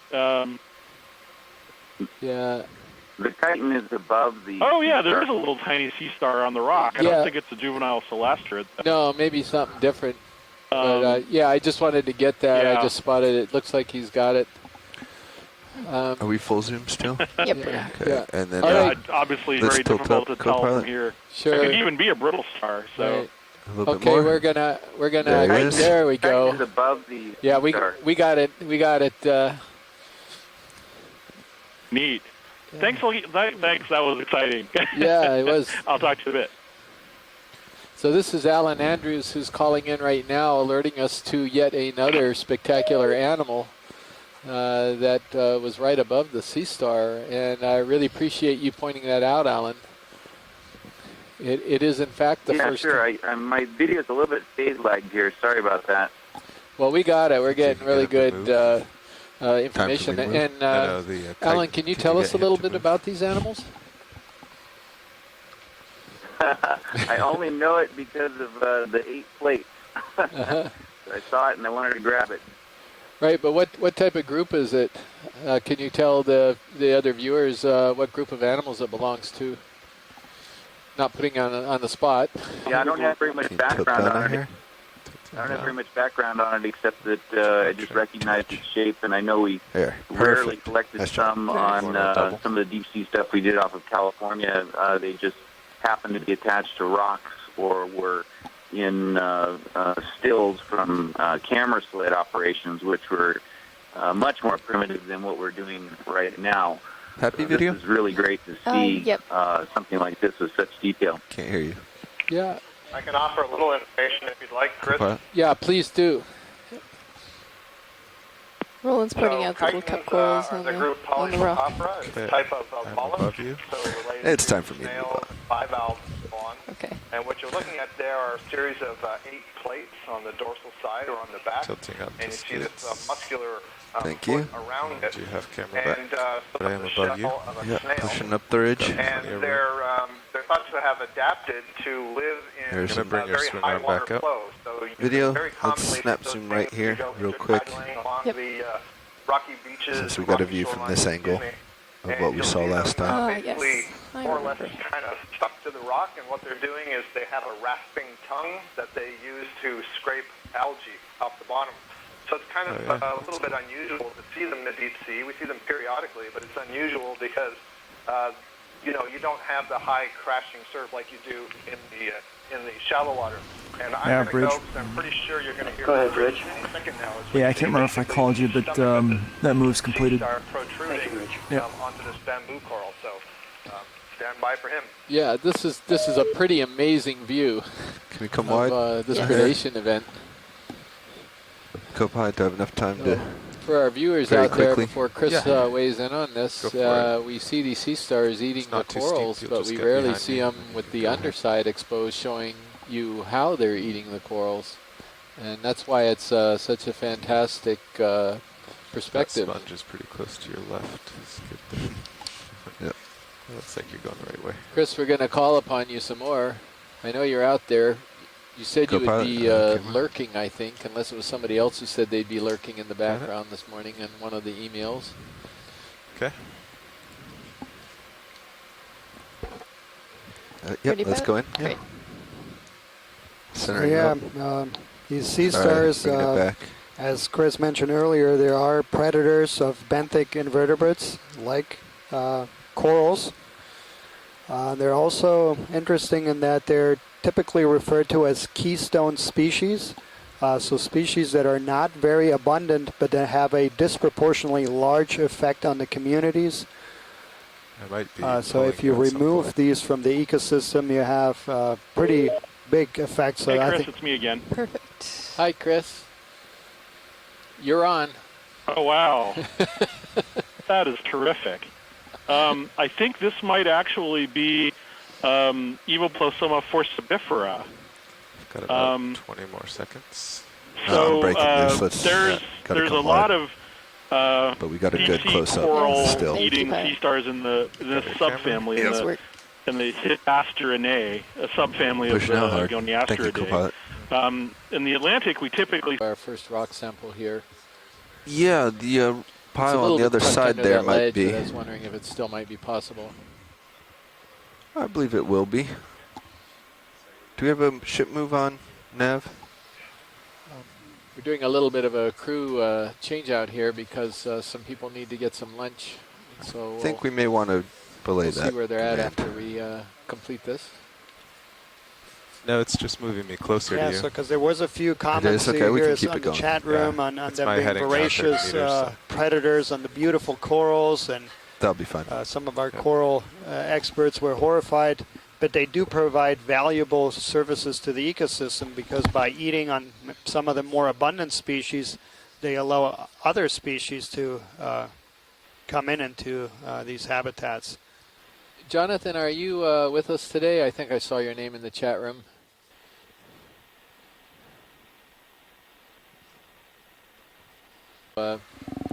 Want to stay with the potential new species or new records to Looks Hawaii. Like there's an interesting worm that just started swimming right theme mid here, unless there's something that's field. very, very important that the group believes is worthy. Yeah, we do see a nice polychaete worm there. That is something that we hope to achieve by protecting these very large areas. Right. We hope that the effects that we're not just protecting all the species that are within that protected area, but that you also enhance life in the areas outside of it. And so Tina's got a request whether we can zoom around here as I think she means just to pan around and take a look so she can spot targets co-pilot. As we come up off the bottom. Go ahead, co-pilot. Hey, what's the direction of our move? We're currently stopped. The last move was going due north. Sponges, but Chrysogorges. it looks like they've just been following the local hives. Down below because we're there for quite a while. You're just welcome. Getting that beautiful community. Would you like to look at the unbranched coral here? Or Yeah, I think we could got a number of unbranched ones. Maybe we could test on that one. well, there was actually a request earlier that we had only zoomed on those unbranched ones that were being devoured. So all right, let's look at. All right, Tara, come on in. Yeah, my mistake. You want me I was out to lunch. keep the tilt? I got the tilt, please. You have the tilt. Thank you. And there's another unbranched one to the right that would be worth shooting after this one. And I think it's a completely different family. So our scientists on the chat room now, they're texting us messages. This is a bamboo coral in the family Isididae.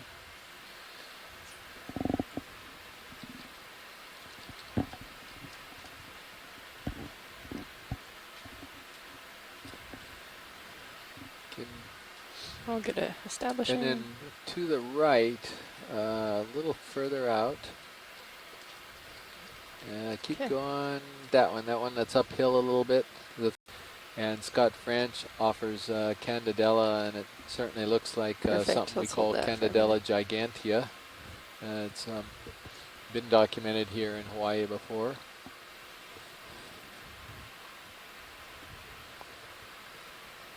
Always has a very characteristic look of the bare bottom part of the stem, and then polyps on the upper 2/3, and then a little bit of a bend over.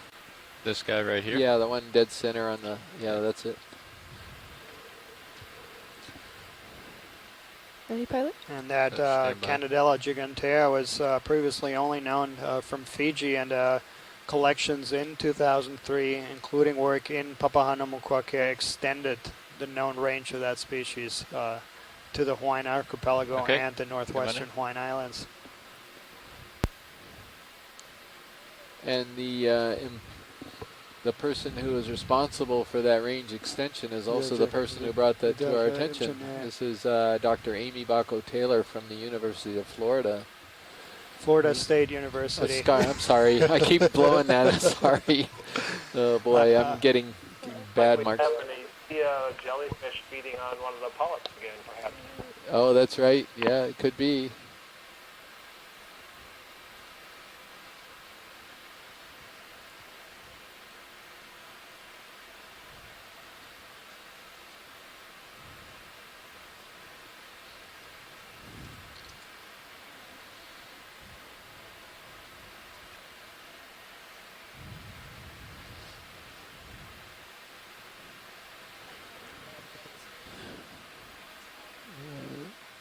So let's see what we got going on in the chat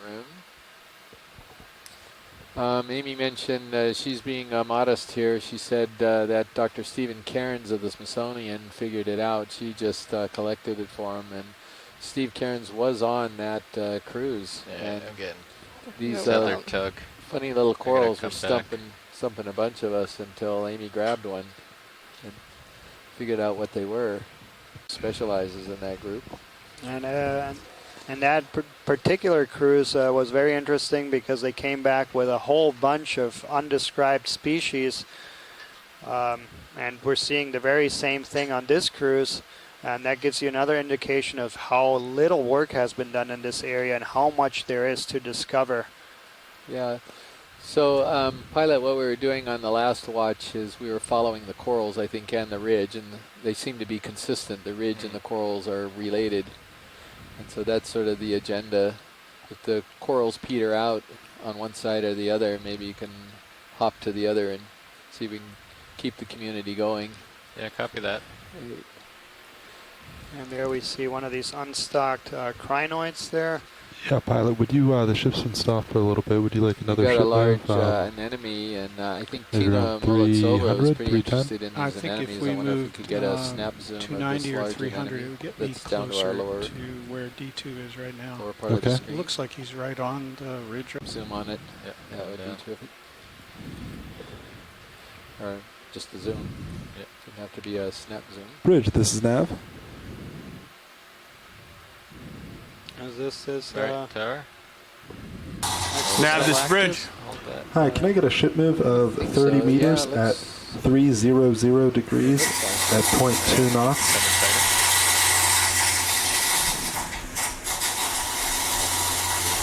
So I copy 30 meters, 300 degrees, 0.2.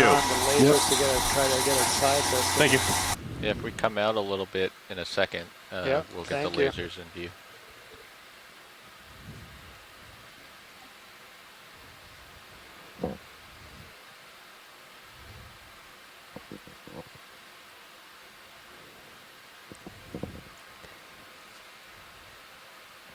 You can tilt the camera down. That'd be great.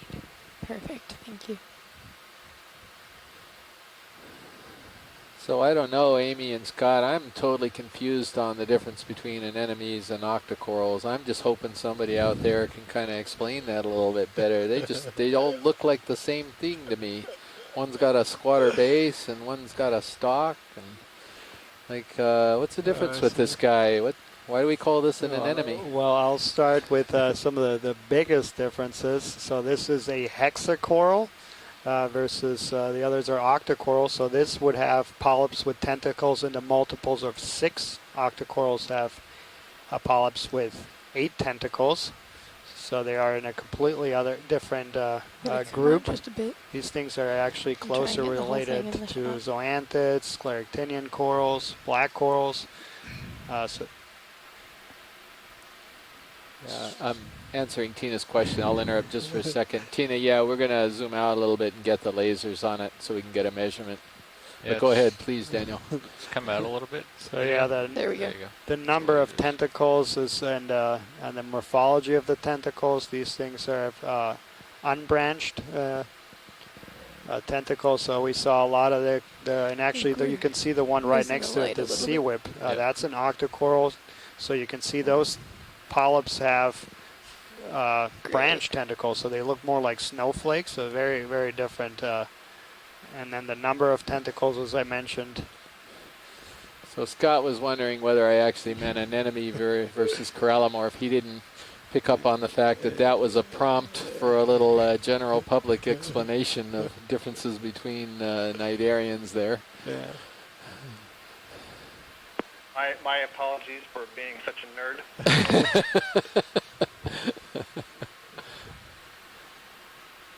So that animal is what, 15, 20 centimeters across at the base? Look like it. That's quite a sizable anemone. The disc probably is about the size of a dinner plate, almost. Sure thing.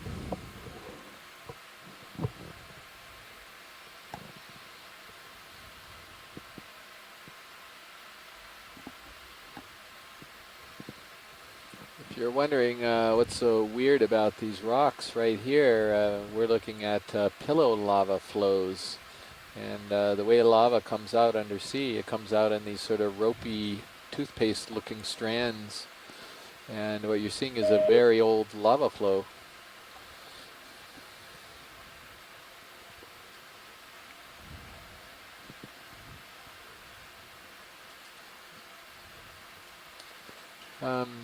So there's a guy at the Bishop Museum, Dr. Richard Pyle, who's a mesophotic zone specialist. He works primarily with fishes. And many years ago, he actually dove on an undersea eruption or lava that was coming out of tubes, at least undersea. I don't think it was an undersea eruption, from Kilauea volcano off the Big Island of Hawaii. And he got perhaps absolutely unique, the very first time unique footage of lava coming out, in the marine environment, and you could very clearly see how these ropey lava strings or tubes or whatever you call them formed, and it was incredible video, and it was incredible hazardous. Going in this direction? Incredibly hazardous for him to actually have done that, and he did that with another person in our lab, Janie Kolb, who's a video specialist with the Hawaii Research Lab. The two of them are definitely a lot braver than I am to have done that. Another person in our lab, Janie Kolb, who's a video specialist with the Hawaii Research Lab. The two of them are definitely a lot braver than I am to have done that. Now this bridge. There's an interesting can I get another ship move that we're diving on 30 right meters now. at 300 at 0.2 The top of it is only 55 Copy. meters. Adding on 30 meters. Depth, so that's a bit at deeper than you could 300 go with at 0.2 scuba knots. diving. Yep, thank you. But actually, Dr. Richard Pyle and several others, including myself, will be coming back a month from today and actually going to be diving on the top of this feature to take a look at what's found at shallower depths, to try to see if maybe there's also lush communities of corals on the top of this feature. So we'll be diving around 80 to 100 meters. Didn't even see her sneak in. So we are passing by one of these unstocked crinoids. Also very interesting animals. As we saw, if you folks followed the previous days, these animals actually are free swimming. Say it again. Partial and this zoom is here as I something pass by. we did capture on video the other day quite beautifully. So they are free swimming. There's about 600 species of crinoids. There's both stocked forms and unstocked forms, like the one we're looking at. These unstocked forms are commonly known as feather stars. And these feed by filtering small particles out of the water column with their arms.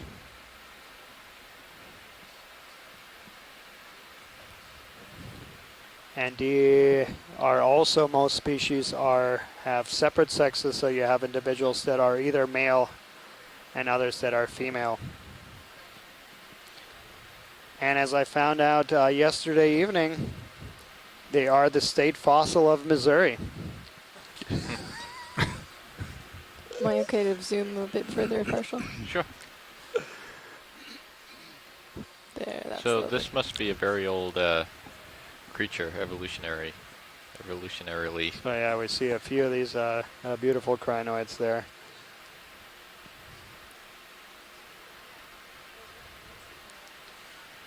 Well, Missouri's not that old.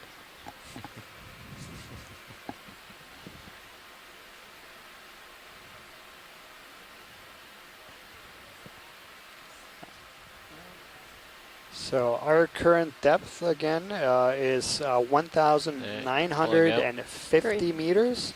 We are diving off a ridge that extends to the southeast of Salmon Bank. We landed at a depth of around 2,100 meters. So we've worked our way up the slope, and we're approximately halfway to where we hope to end up by the end of today's dive. Sea Star.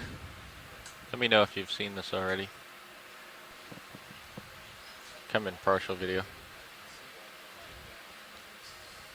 Stop me if you've heard this one.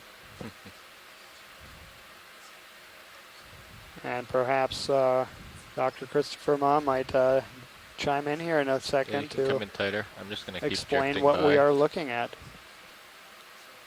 Let the current move me. Great.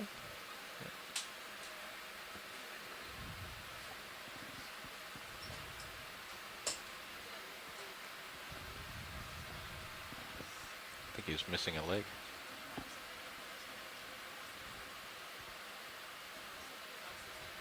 And I'm turning left to look at you, so not a lot of time. There will be a time in the not too distant future. So another interesting fact about today's site, it is actually quite poorly mapped. Go ahead. Hello, this is me. Hey, Chris. I thought you would chime in. Oh, hi. Oh no, that's fine. I've been staring at it because it superficially looks like Evoplasoma, the coral predator we were looking at earlier, but it looks a little different from the other ones that I saw. But again, like I said, the one that's known from Hawaii is poorly known. This thing that's going on with the disc, the fact that it's really large and swollen like this, that is something that we don't get to see with the specimens in museums because they don't do that. So this is really kind of interesting in that sense, especially with the tube feet extended like that. Yeah, I think this is probably Evoplasoma because it's got all of these spines along the edge. So this is the same predator of coral that you see in the Atlantic oftentimes, and you can often see them crawling up a bamboo coral, and the bamboo coral is often right in the tube foot groove, and the stomach just sort of sips off the tissue like meat off of a bone, I think. So, but wow, look at that! You're getting like just a nice. You can see how directly oriented all of the spines are. There's just a beautiful symmetry to them.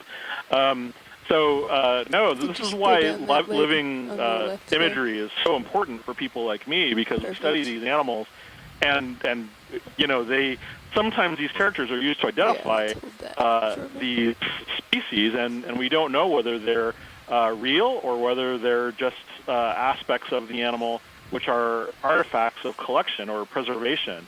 This has been the case in a lot of instances where you've had species described based on, well, for example, this swollen disc. This is sometimes used to distinguish different species, and clearly this is just an artifact of perhaps the water didn't leave the animal when it was collected or not. So very interesting, and just a beautiful capture. So I'm, oh man, I'm just like loving this.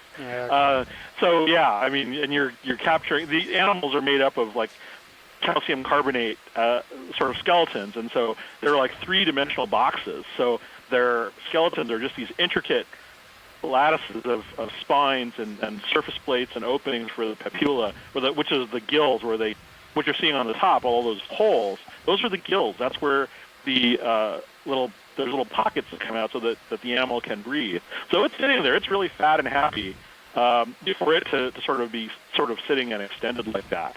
So this is really nice. I'm really just a great shot. So thank you. I would also add to your comment about feather stars earlier.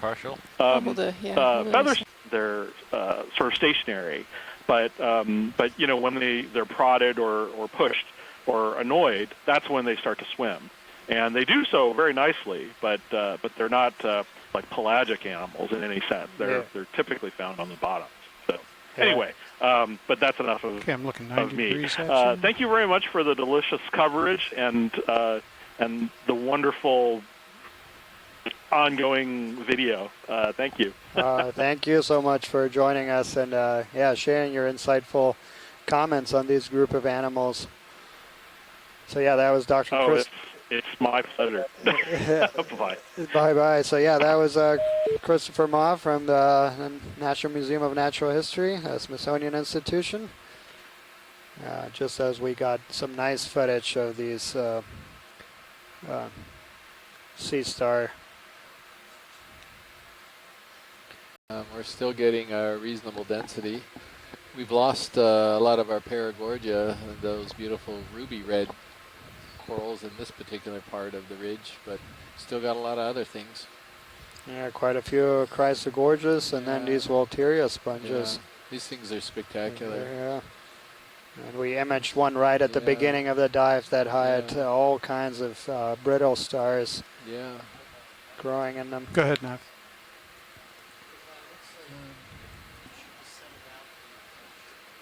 Okay. So I was saying that we are diving on Salmon Bank, a very poorly studied feature. In fact, it's poorly mapped, but actually last night, thanks to our mapping team, so we actually do have a team of specialists that spent quite a bit of time last night mapping this feature, and we actually expanded the known bathymetry from this area quite substantially. So before last night we had a pretty big hole where we did not know what was underneath us, and thanks to our relentless mapping specialists, we have filled quite a few of these holes. So thank you very much. Looks down it, we'll have a better idea. Oh, is it all the way up slope a little ways, Scott? Is that correct? Okay. Let's not leave here. Excuse me, No, Bobby. I'm talking about the little pom-pom, just the left of the whip. Well, sounds okay, like all right, got looking anyway, so we can hang tight for a minute. So you would like to see the whip and the pom-pom? Yeah, we want the... Chrysogorgia, we likely have at least 2 different species here, but just to verify. Sure, Roger. Yeah, we want the whip and the pom-pom. Can do. In that order. Yeah, that's the thing about science. We really communicate in very precise language here so that everybody understands. Right.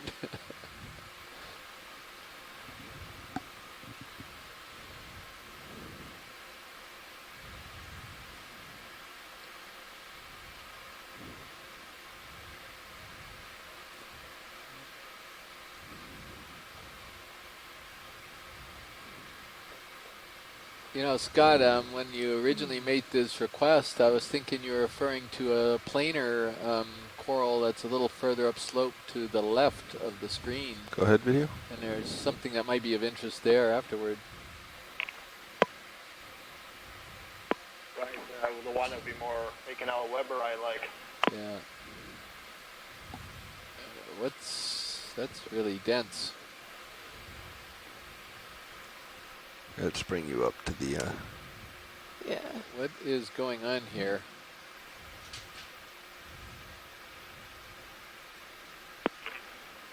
So what indeed, I do believe this is a Chrysogorgia. so it's not an Okeanos, but I'm not sure if all those balls are Let me know when you have this video. polyps getting ready to release eggs, or if they're brooding eggs or embryos. So we want to make a vehicle adjustment. Very interesting, adjustment. So Amy Bacco-Taylor is suggesting this might be a collectible. We are not under an absolute restriction here since we're outside of the monument boundary to only collect new species. This is so unusual that I wonder what everybody else thinks here. Amy, does this look like it's in a reproductive state? Is that what you saw on Necker Ridge? Camera, go ahead. Got your camera? Not sure she... we didn't actually see the small structures on it like on Necker Ridge, but we did see colonies that look very similar to this on Necker. I don't think it's quite exactly the same. I heard them debating sample if you want to get a really strong footing somewhere. Yeah, to the ground like that, and kind of didn't have almost there. pom-pom-like that were very abundant on Necker, 2 different species. This is like possibly a third. Can you tilt my camera down for clearance, please?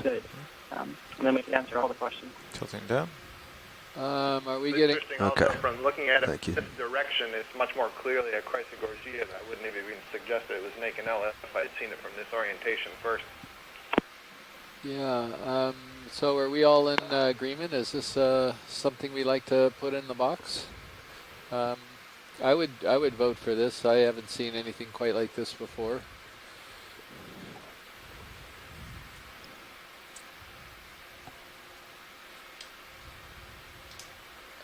Tina, we could take the base on this one if it would fit in the box. Again, we are outside the monument, so we're under a little less restriction here.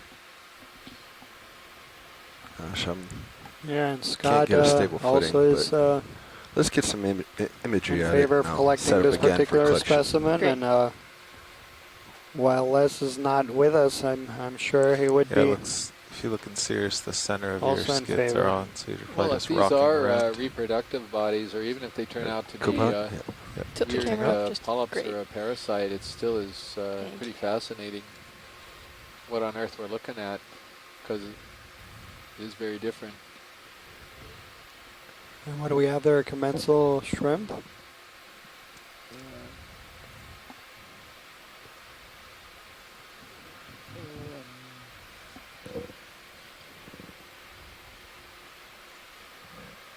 I almost see, it's like the base of the polyp is swollen, Scott and Amy, if you're seeing the same thing I did, at least in some cases. Yeah, I see that now, and this is something you do see on several Chrysogorgia species. We kind of refer to them as saddlebags. The polyp does hang over the branch and extend downward. I'm just looking at some of the literature I have here to see if I can give any more insight.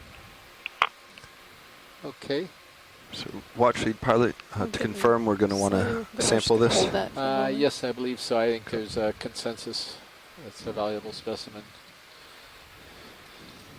Are lasers on? Yes, I'm looking at a photo of Chrysogorgia averta, which has this kind of morphology where the polyp hangs over. So I didn't realize we were looking at the back side of some of these polyps, and so only seeing the bottom of the saddlebag, so to speak. So where was that that other species of Chrysogorgia reported from? Okay. It was described by my video. Can you go in a bit on Cirrus? From the New England female. Just a partial. Well, go ahead.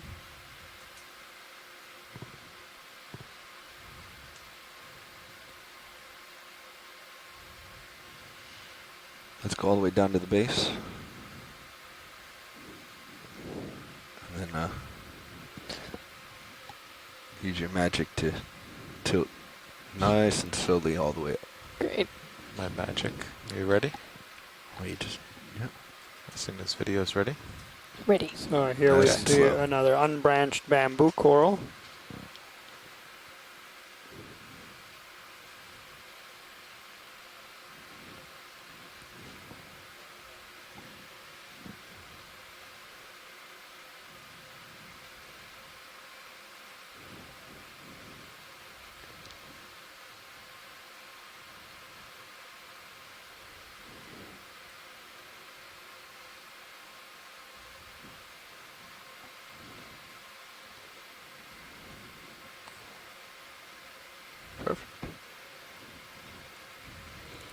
Nice. Excellent. Thank you so much. I think let's go back down maybe to the associate. Get a quick stable shot.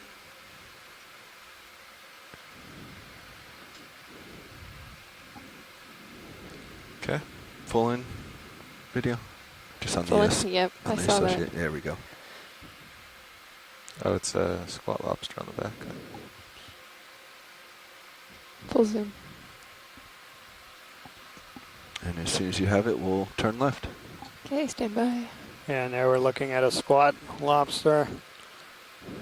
Also a very common association. Okay, I'll just get a quick establishing. You got it. Co-pilot, down a hair. Great. Just coming in sight right now.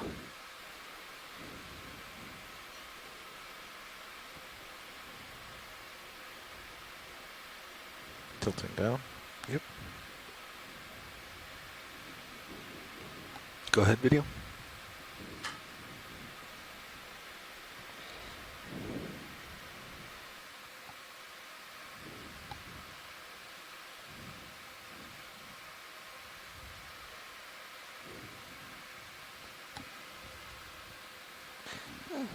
It's full zoom. Yeah, I'm a bit away from it. Yep, no problem. It's very small too.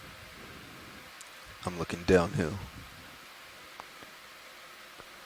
Yeah, so there's a couple comments here in the chat room whether this is the same thing we collected. It does look like it to me, but Is that a branch at the bottom? Not sure, but we can move the camera. yeah, we're good on the zoom. Thank you. Great. We're definitely on the very peak of the ridge now. We just have to figure out which way it continues.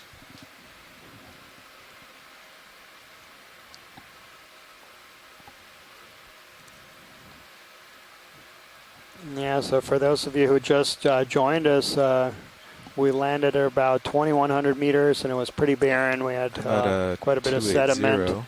And then yeah, just say a 30 meter there. Yeah. Then we can pretty touch. early in the dive, co-pilot. we found this little patch of corals on this ridge Yeah, we're that sighted we've just down the been ridge now. falling It up, looks like and it about extends for quite a 280. while with Could you nice call in a moderate 30 meter density move? of corals and sponges. And this Yeah. looks like something we imaged a little bit earlier in the dive, this nice big sea fan. Yes. Actually, change that to from 40. He's Noid, already pretty stretched possibly out. a Paracalyptrophora. Video Epiroids are big brittle stars on this sea fan. Can you It's repeat just, the bearing? amazing. Bearing is There's 280 probably degrees. over 100 of these guys down here. So You I can see copy them all range over this 40 colony. meters, 280 degrees, 0.2 knots. That's right, Bridge. Thank you. I've been highlighting how important corals are as habitat for other invertebrates. Beautiful imagery.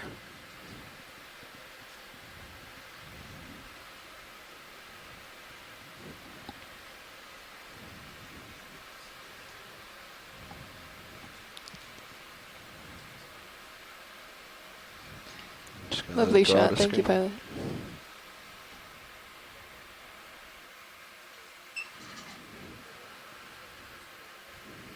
The larvae drop down out of the water column, they actually shrink in size. Okay, probably time. Oh. Wow. You know, I've never seen the We'll just let 'em, underside come of in a Aldrovandria before. Aldrovandria is in the I can family even focus on that. It's Halosauridae, too and close. I've always Open liked the bio name. box. Yeah, he's almost there. There we He are. might even do it. Great. All right, co-pilot, They were let's get hoping back he on. would swim into Okay. the He was bio box and he'd have a cooperative. second Back to biological, you. but he Get out of there. kind of wise us. No, Thank you good. very much, Bruce, for the explanation. Yeah, you're Starting to welcome. see One of the the other lights. There he characters is, are okay. the number of scales between the gill Let him opening swim and away the for a pelvic second fins before he along the becomes lateral line on the bottom part of the Food for the fish. thrusters. From that great video, I bet we could almost get a count of those. Okay, All you right. are 9 Yeah, meters well, up. the I great think he's thing clear, is, pushing away even from though him. we're looking at this in video, it's I such have high come towards you a resolution bit. video that So the should I still tether? Yep. images Swinging that are back captured right. from the video are just spectacular. Yeah. We've seen some of them. I'm sure you have too. So. Yeah, I think that's time and time again. The quality of the video is just unbelievable. A lot of these features that you usually need a microscope to count and. Yeah, Pilot, we have another Video? fish over there on the right. I don't know if it's possible. You bet. Right, so that was bigger. Where was he? He was just upslope. There he is. He's coming Up, found him. center right. In target. Ready? Just go slow. You'll start pulling again. Stand by video. I'm sure that Okay. that Sorry, I comment thought is she going said to show up in the chat go room. full but way. I just wanted to get this fish before he took off, since we've got a number of fish people with us. Go ahead.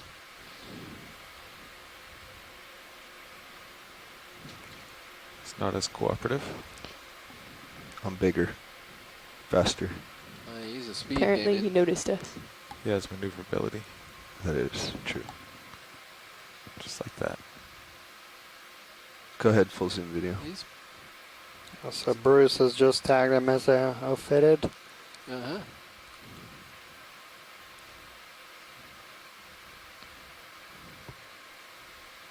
And that's a cusk eel in English. And even cusk eel doesn't make a whole lot of sense that people aren't familiar with them. And I'm gonna put. No. I'll try to drag this out of memory, and I'll probably get it wrong, but cusks over in Europe are a kind of elongate relative of the codfish. They're also called lings, or I can't remember. There's one in fresh waters in the Great Lakes. And so cusk eel, I think, comes from a basically say this it's something Pretty like neat the way he swims. a cross between a cusk and an eel. You know, these He's too good at shallow water avoidance. codfish relatives. This one, I have no idea, but it looks like a group, a genus called Bassos vetus. Coming back to you. And there are several species, particularly possibly in the northern part of the ridge. But that's just a wild guess. Looks like you have the ridge coming up on you. So that's pretty interesting. When they were trying to name what they were looking at, that's just maybe the way they looked at it. He had characters of two different types of fish, and they decided to go with a name that kind of took off on both. Based on my both sonar, of the you mean? fishes. Yeah, And I come see around that Astrid way. has just come up with a species identification, a possible one of Bassos vetus nasus, something that she's seen. Let's see, which way is up for from, pilot? both Hawaii and the Clipperton-Clarion fracture zone. Yeah, we can give it a minute. Excellent. Get a really thank good you, bearing. Astrid. Yeah, we see you in the chat room right now with a species ID. That's terrific. So, pilot, wasn't that a better than the small thing? It was. You know what a cusk eel means now. So. It looks like it's almost due north for me. Yeah. So we've got a pretty nice community of corals here. It's kind of nice to get the overview when we raised up off the bottom to get that fish. My heading around to get it. Yeah, and there was a couple of comments earlier about the lack of fish within this community, so it was nice to see too. Right in here.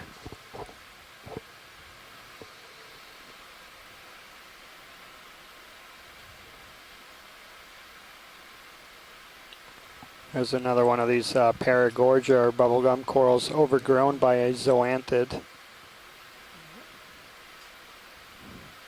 A single branch.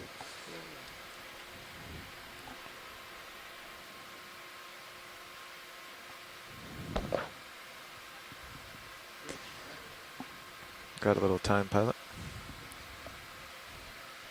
Hey, Nav, this is Bridge. Joining us. Bridge, could I have a 40-meter move, a 40-meter move just at 0 degrees at 0.2 knots? National Monument in the Northwest Hawaiian Islands. 40 meters, 0 degrees, and 0.2 knots. On That's right, one of Bridge. the ridges extending from the seamount itself, where we've discovered for the first time a beautiful community of corals and sponges, mostly corals. And we're slowly moving up.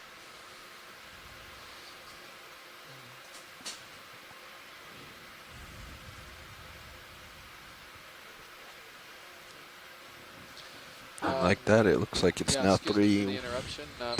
Daniel was just called out. I think we're maybe just moving me to it and you up it. That really big thing over to the left. That might be worth a look. Not sure. We probably imaged these before, but at least if we could get closer. This is pretty advanced. Sorry, watch lead. Repeat that. I think it's a bamboo coral.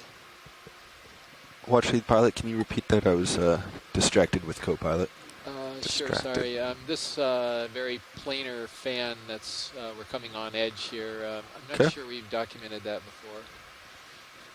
I think we've documented at other sites, but not necessarily at this site.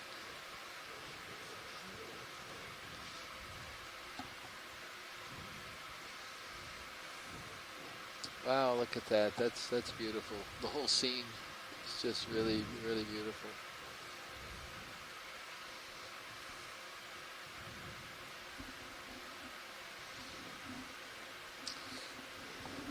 So I see we've got our chat room back. So I don't know if we've lost the communications. Hopefully not, but just what we're going to do is we're going to take a close look at this very planar fan in front of us, which is probably a bamboo coral, but we want to double check it. Into the chat log what a cusk is and what the species is. It's in the North Atlantic from Newfoundland to southern Greenland. So I didn't know. I actually had never heard of a cusk before, and I used to spend my summers on the East Coast. So thank you very much for that. Conference call has been reestablished. Great, I think you guys are back. So I wasn't really sure whether you'd gotten any close-ups of this planar mysidid. I was out a bit earlier and Daniel was on, and I had noticed one we passed by. So we're going to try to get a close-up of this. Copilot?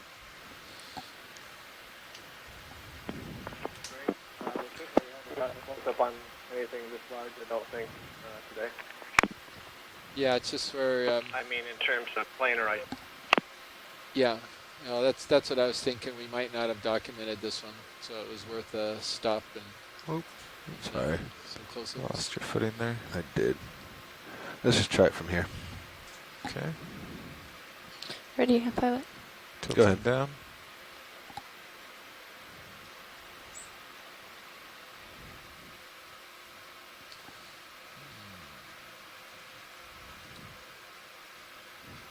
That looks nodal to me, Scott. I don't know what you think.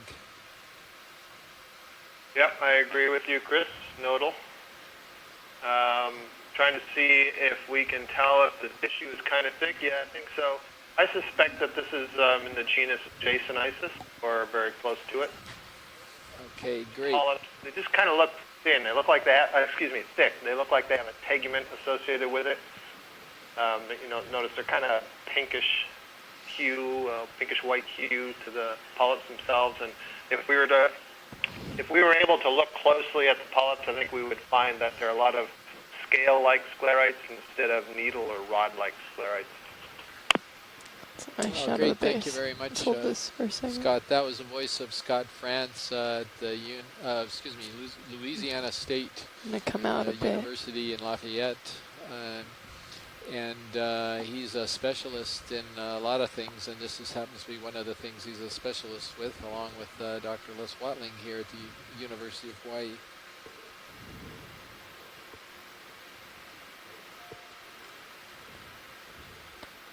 Get a quick establishing.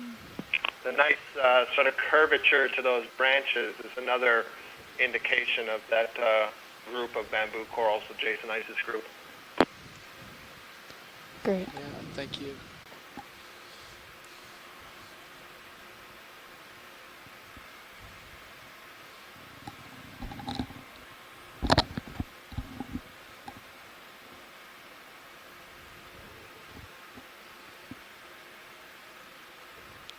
Yeah, so it looks like if we go north, we'll fall off the edge there.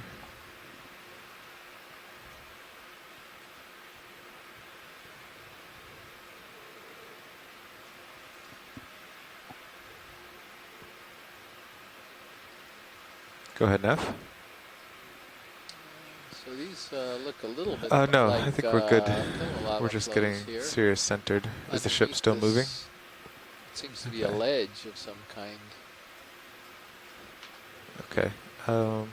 Yeah, we could stop him here. I think I'm right over it. Then we'll do a new move along the strike. Yeah, you can call for easy stop. Then they do it slowly. Thank you, Nav. Nav, this is Bridge. Can I have an easy stop, please? Easy stop. All right. Sorry. Sorry. Go ahead, Nav. He was calling Bridge. Watch that. Oh, I'm sorry.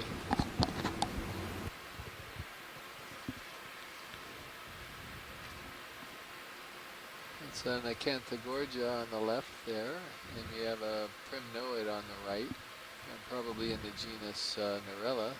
And a beautiful corallium or pink coral to our right, and another one of these huge anemones there. Yeah. Another big sea star. And he's just whacking the heck out of that coral. Okay. I think I'm pretty well lined up. Want to do 30 meters at my heading. You got some these big branched bamboos that we've seen a little further down.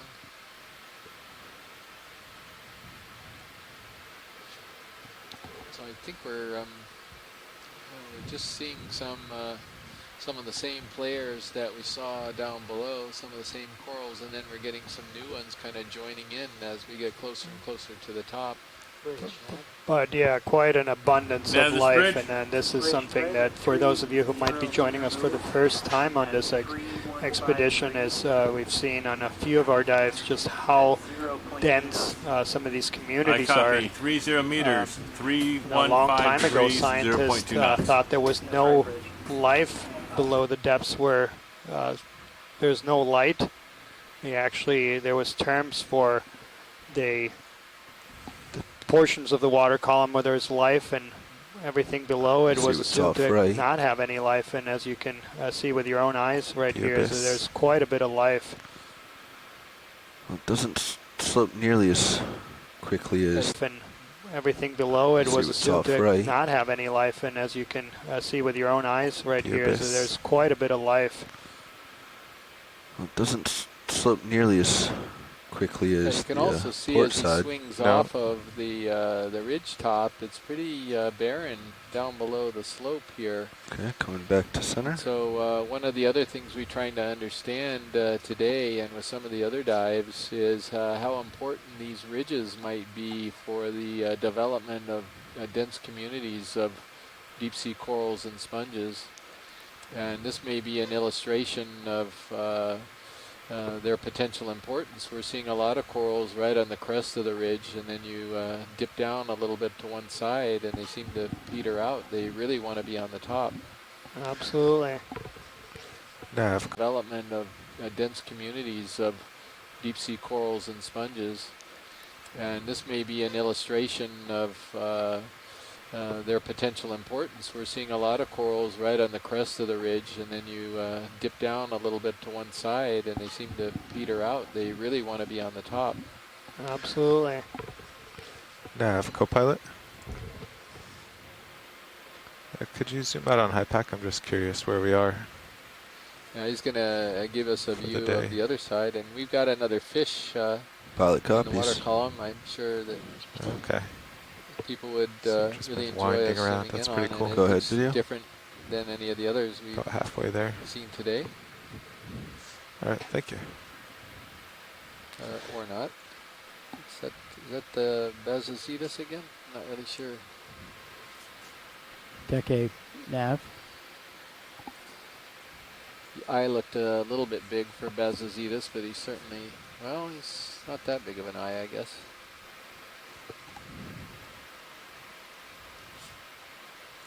So Mackenzie Geringer from University of Hawaii has just chimed in that this is an ophidiid, and Bruce Mundy thinks that it could be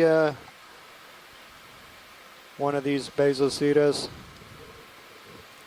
But our fish experts, and there's quite a few of us following us in real time from some of our exploration command centers, are still debating. Come hold there. This is full wide. Yeah, just hold their video for a second. That's a hard one because he's really small and he's pretty fast moving. All right, let's start to go in. He's actually coming toward us, sort of. Go ahead.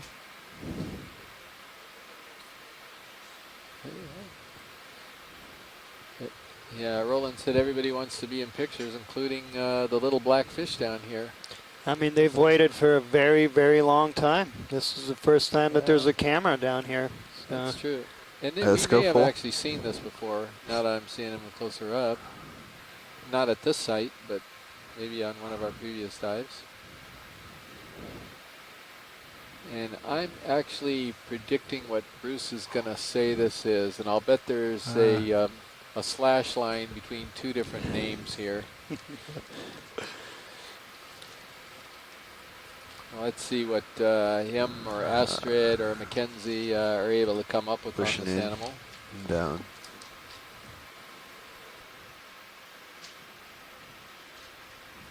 Oh, sorry about the heading. No problem.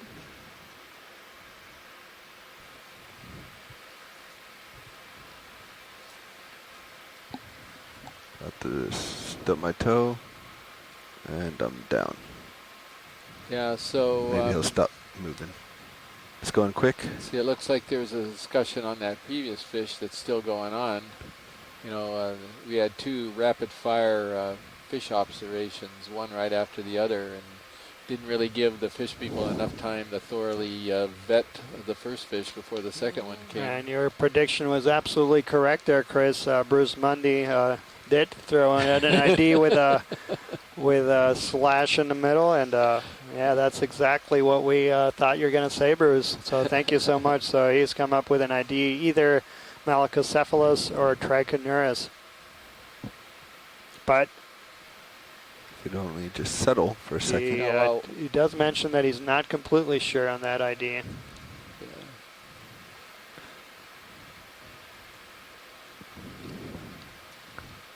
And by the way, Bruce mentioned here in the chat room that he did that for you because we might have to yeah. let this guy go. You got a pretty nice one of him. Nice job, Violet. So Bruce Mundy, for those of you watching, Bruce call him a local fish talent here because he knows so much. Well, but not just a local. He's international. He's a world-renowned celebrity in the world of fish taxonomy. And we are very fortunate to have him here with us, along with a couple of graduate students for Dr. Jeff Drazen, who's also one of these world-renowned fish biologists. Mackenzie Geringer and Astrid Leitner are with us as well, and they've picked up speed very rapidly on a lot of these deep sea fish. That was so they know a lot of them or that was 315. Working with Bruce to figure these things out. Let's see. And yeah, we do very much appreciate it. We have not seen that many fish on this expedition, and it's very much appreciated that you guys staying. That will about agree with my sonar. Here's two for you. Look at this. This is just a fish heaven. Yeah, a condominium here. They're blocking out all my corals.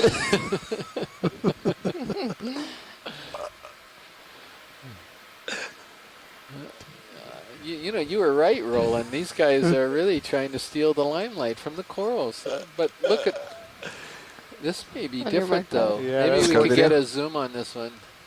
This is definitely different. Maybe this is similar to the first one we saw. Well, I think we'll have to grab the still from that. Yeah. Unfortunately. I think we had a split second of focus there. Yeah, when it rains, it pours. Yeah. So you think you're headed straight up now, pilot? Hard to tell. Let me get a bit farther from you. Okay.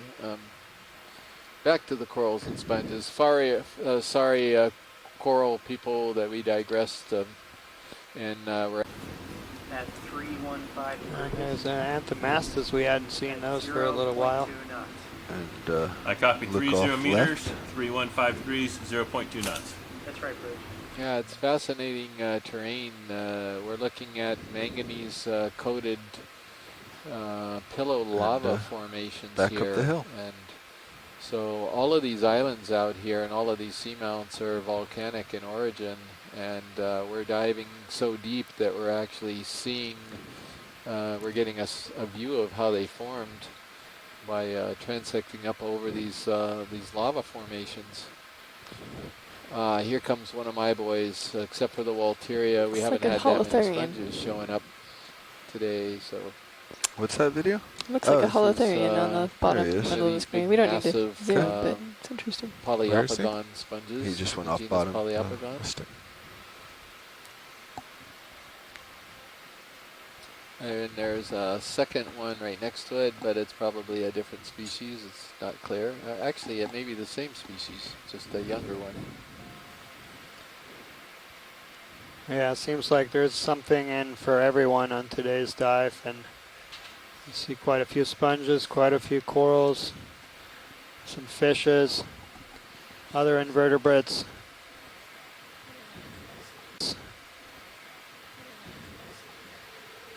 Gonna lateral off left. See what's over here. There's even a little mushroom coral, the Anthomastus, and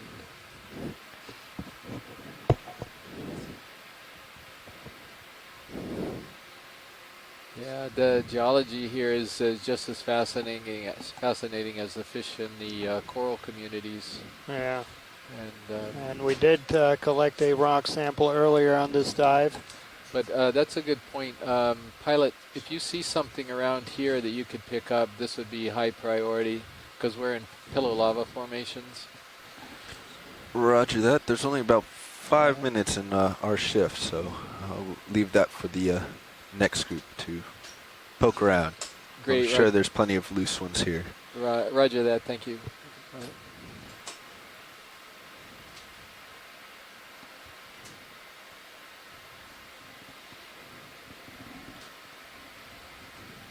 And yeah, so as I was mentioning, we see there seems to be something in for everyone on this dive. We see fascinating geological formations, fascinating animals, and all kinds of different groups.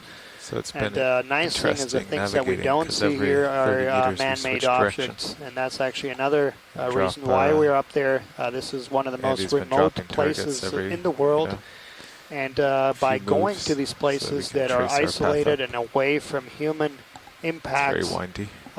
You get a sense of what ecosystems should look like in the absence of human impact. So that's also one reason we're up here. Yeah, go ahead. Yeah, let's go ahead and see. In the absence of human impact. So that's also one reason we're up here. Yeah, go ahead. Yeah, let's go ahead and see the shrimp. It is, okay. We were looking at it face on. Yeah. So. But I'll do a little survey here and see if we can. I mean, it looks like there's a bit of sediment in between there, and I would suggest that they might be sitting loosely in some of these places. And by the way, the gallery that Chris here refers to is a photo gallery by the Hawaii Underwater Research Laboratory. So it's an online guide that anyone can access over the internet. With photographs and species names of everything that's been imaged here from the Hawaiian archipelago. So it's a wonderful tool for scientists and non-scientists alike to learn a little bit more about the deep sea fauna in and around Hawaii.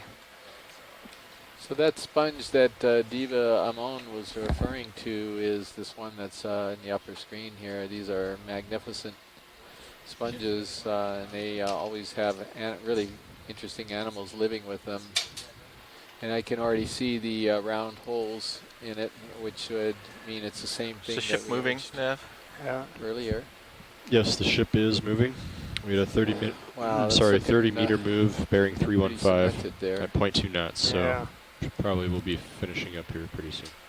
Okay. if it hasn't already, actually. Boy. Looks like it might have And just for stopped. those of you who followed us yesterday, on yesterday's dive, we saw quite a few corals and sponges that were knocked over and laying on their side. We did not have not seen that. Thank you. We're going to at hold all here today, for a suggesting bit. that this terrain is a lot more stable. Ship just stopped, yeah. So the ship.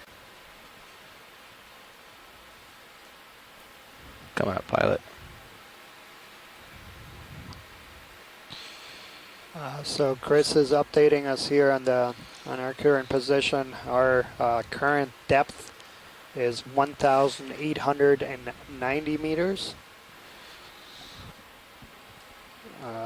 For those of you who just recently joined us, we landed just around 2,100 meters and are starting to move up this somewhat narrow ridge that has just a nice moderate density and diversity of corals and sponges, and it's been delightful that we just spotted this kind of hot spot of animals, and have been able to follow this all the way up and seen that this community extends for quite a bit of time, quite a distance.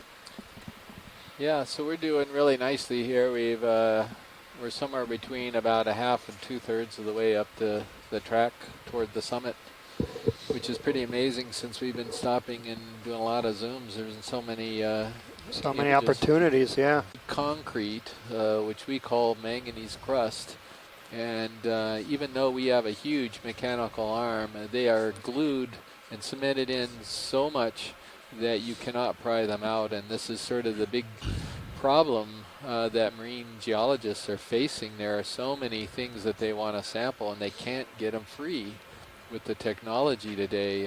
So we have to actually be very choosy and try to find, a rock that actually looks like it could be somewhat loose and grabbable. And so it's just not a matter of just reaching down and popping something in the box here. It's a trick, and the pilots here have gotten an eye now for spotting rocks that actually could be free, and we may actually be able to grab. How about that black one, Josh, right at the lower third of the screen center? Is that thing loose? Right by the lasers, right there. The lasers are right on it. Was it just in my imagination, or was it kind of sitting there? I think that's cemented. Let me take a look at it from the side. Okay. There's quite a bit of current here. So what's the current direction? It's just pushing me to port. And our heading. So that would be from east towards the west. Is that right? Yeah, you can see it's pushing me down and back to my port. And that would figure, because that would mean, what would that mean? That would be northeast, either north or northeast would be coming. Yeah, as a northern component, but yeah, it's from northeast to southwest. Yeah, that guy's cemented in. Okay. Yeah, this is a tough one. There's a lot of cementing in here on this particular area of the ridge that we got. Now there's one for Diva Amon. There's a beautiful Walteria Lucardi. It's a shrimp swimming right here. Yeah. Shrimp. Is that a shrimp or is that another weird type of crustacean? I think that's a copepod. Come in partial hair video. You sure said that with a lot of confidence. Yeah. What is that guy? Oh, copepod. Yeah, that's it. It's a copepod. Yeah, come on in. It's going to be difficult to track. I got a ton of current here. Yeah, but that's pretty good. And once again, we're seeing another starfish that's abusing a coral. We've been seeing this coral abuse by starfish all day long. That is a weird guy. So starfish aren't just going along the bottom down here in the deep sea and scooping up sediment and stuff. Hit my toe and lose them. They're voracious predators on corals. Yeah, so a couple of people commented here that this is too big to be a copepod, and it might be a larval stage of a shrimp or a juvenile squat lobster. Look at the spines. Yeah, it's certainly very interesting. Hey, or even an amphipod and some heads. Jeez, so what do we got now? that makes me feel better at me being so hesitant. That's true, because we got a whole range of guesses here on that guy. We're going in the chat room. I'm going to put down arthropod. It's definitely a deca shrimp of some kind. Wait, okay, so Scott just weighed in and said it's definitely a decapod shrimp of some kind. Yeah, I'll bet she would too. That's the first time I think we've seen that particular animal on this cruise. And what is that? That coral down there? Oh, excuse me, the sponge. The sponge, yeah. The sponge directly ahead or down below? Or down below. This down big, below. just to take a peek at it as we go by. I'm just curious whether it's the same thing that we saw yesterday, which we sampled, this huge, massive folded sponge. Yep. It's a little different looking. Hey, come on in. And I promise you coral people, we're not going to sample this. I got my 2 sponges yesterday, and this is going to be a new genus in the family Eurydidae. Yep. Go ahead. Yeah. Let me see here. Oh, this is terrific. You can see the fused skeleton there. Something with a polyp structure in there. Yeah, and we've only... I'm pretty sure this particular animal was sampled by Dr. Henry Reiswig off of the Big Island. Yeah, I'm coming in on it. Yeah.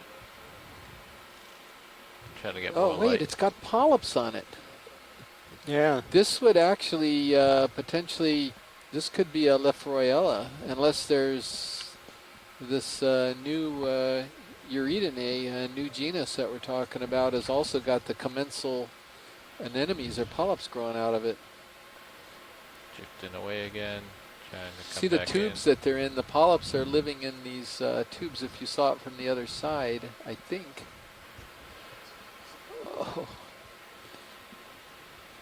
Again, a whole bunch of animals living here together. We saw squat lobster, Immunodopsis, as Diva's alerted to. So saw a shrimp in there. I don't even know what to make of this thing. I'm going to have to send this image to Henry Reiswig. And as I said, you have a sponge day yesterday, so it's coral day today. So I'm not going to even mention it. But that's highly unusual, that sponge right there. Amy was talking about collecting it. Yeah, and there's a few people that have agree with Amy and with... Tina was suggesting a collection too. Well, if you guys are okay, I guess we're not restricted to the 2 out here. This could be quite important. And we're going to get that anemone as well in there. Yeah, absolutely. Yeah, and whether it's an anemone or whether it's a zoanthid or whether it's another type thing, I don't know. And this is the second time we've seen a sponge or a hexacoral growing inside or on the surfaces of a sponge on this trip. So just giving a heads up, pilot, this is going to be really brittle. This is one of the paper thin, crackly, brittly ones. Yeah, copy. It's going to be interesting to set up for this. Yeah. Let me bring in your but lower. This is a twofer here. We're going to get the zoanthids or whatever they are. I want to bring in my upper one and too. The sponge. Okay. Let me back up. It's going to take a little moment here to set up. Sure. Try to keep getting some imagery while we do this. Sorry. So Daniel, the best thing I can come up with is this. Your light might change on you, but as it turns out, the genus Lefroyella is also a hard sponge, and some of the structure, like these rows of ridging that you're seeing down here, that's very characteristic of Lefroyella. But every Lefroyella that is known currently, and there's I think 2 described species, and we think the Hawaii one is undescribed. These are all very clear bases. Yeah. There's none of this All right, come on out. waffly Video. type of structure. Okay, They're so just you're gonna- upright you're gonna wanna try to glass put bases, this so this in is your totally unusual. port inner. If you wanna go for the And I would actually, starboard side. 'Cause there's I would something in the actually back off and just leave it Eurytinae, because I think that's correct for Lephroyella as well, not new genus necessarily.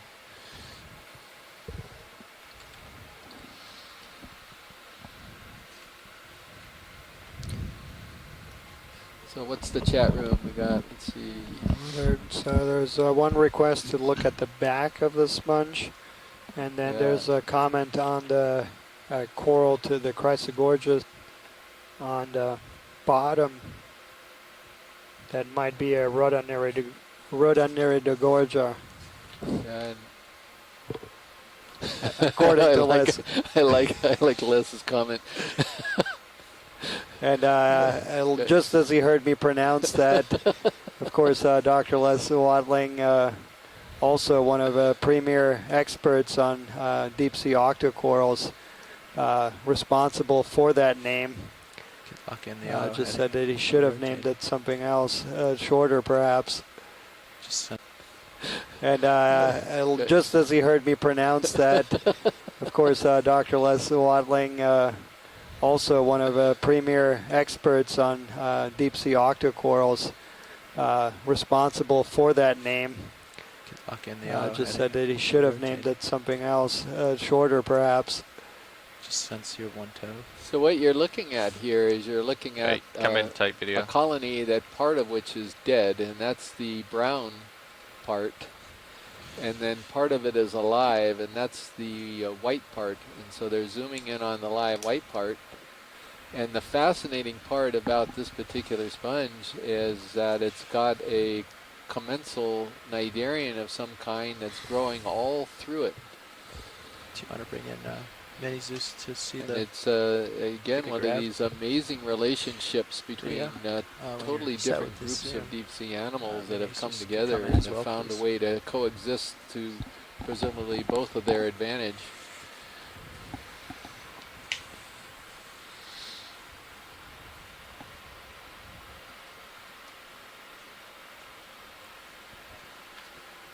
I don't know if anyone can see the tentacles and actually identify what we're looking at, whether it's a zoanthid or an anemone. 2, 3, 4. Oh boy, I don't know. So we're thinking port bio. I mean, you definitely see that they're unbranched, so that makes it a hexacoral. Although well, it looks like there's 8 though. Yeah, that's the problem. we have a discussion about this. Yeah, Amy's talking about 8 too. Yeah, you did not count them. Yeah. So what the heck are we looking at here? We don't get this at all. Much harder. It's not waving around in the wind at all.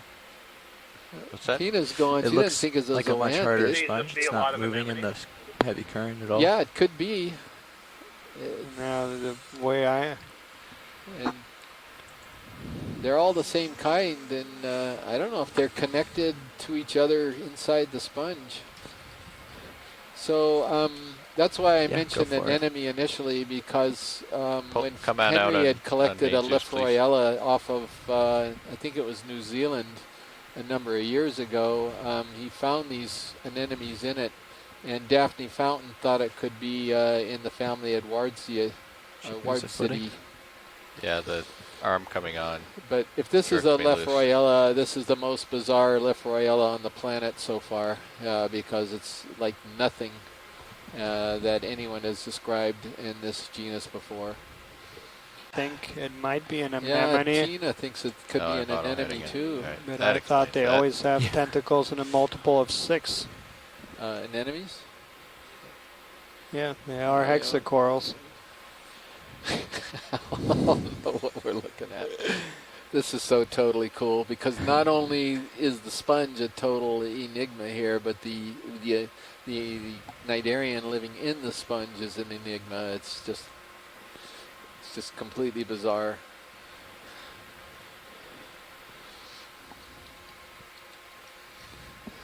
I think we're looking at something that no one has ever seen before on the planet, and it's a big animal. This is really exciting.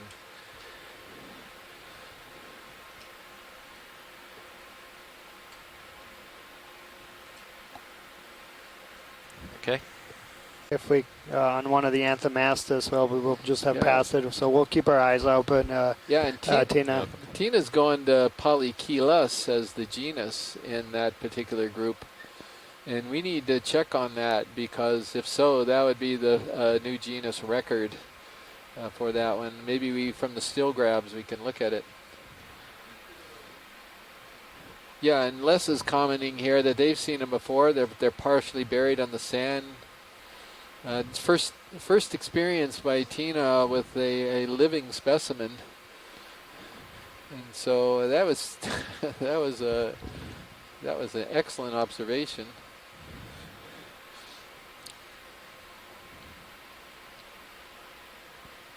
Yeah, and back to the comment you made earlier about the dive site. Yeah, it has been an extraordinary site. So yeah, thank you very much, Scott and Amy, for paying close attention and trying to find the best site where these corals and sponge communities might be located. Yeah, this is just gorgeous. It was a terrific dive site.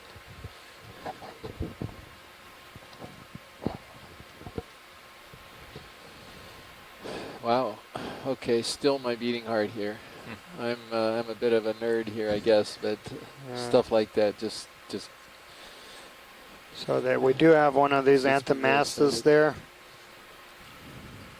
All right, pilot. This is co-pilot. I have you in my camera at about 45 degrees right now. We've seen a bunch of those today, and then these beautiful ruby paragorgids. They didn't taper out; they're still with us as we come up slope. And a corallium, the pink ones. We'll just about get there at 0.1 knots. So whatever your speed you're comfortable with, and whenever you're ready to move, let me know. The tail fan. Yeah, I think that middle segment between the two uropods, all three of them make the tail fan at the end of the abdomen. That way. Thank you. I appreciate it. Taking another sample. So there's a request to like zoom on one of these Anthomastus. Putting in 30 to 40 meter moves. Mushroom coral, maybe in that crack towards the left of the screen. So if you want to get a feel for what direction upslope is currently, I can put that in. I think Sirius has got a good, if you look at Sirius's sonar. Yeah. And Les just wants... Yeah, look at the Sirius view on the wall. That's pretty interesting. And Les just wants me to pronounce his name again there. We'll go 305. We are seeing more Rhodoneuridogorgia. I hope that was better, Les. Not that much better, but a little bit maybe. Go ahead, Nav. Ship move, please. 30 meters, bearing 305 at 0.2 knots. Don't help him, Scott. Don't help him. We're having fun here. So, co-pilot, you copy that? My bad. I did not. I have a lot of people talking right now. Oh, sorry. We just got the ship underway. 30 meters, bearing 305 at 0.2 knots. All right, thank you. Sorry, I had a lot of people on my intercom right there. Yeah, sorry. We were. It's quite all right. Overly excited biologists, sorry, particularly the two of us back here. Nav bridge, move initiated. I think everybody else is maintaining some you, semblance of dignity, and we had. Hey, Chris, this is Walter. Hello, Walter. Say hello. Hey, Walter, how are you doing? That's Walter Hikihara. Used to work for the Department of Land and Natural Resources, and I'll bet he's bringing the light in. He's either at the NOAA center watching, or he's in his office. And he used to be responsible for the bottomfish fishery in Hawaii until he moved over to NOAA. So I'm delighted that he's watching today.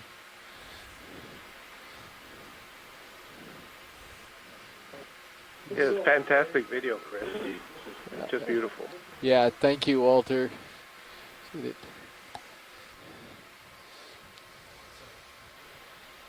What's our heading right now? Just give me a second. Watch lead, so I just put in a move toward 305 to continue up the ridge. Roger that, 305, thank you.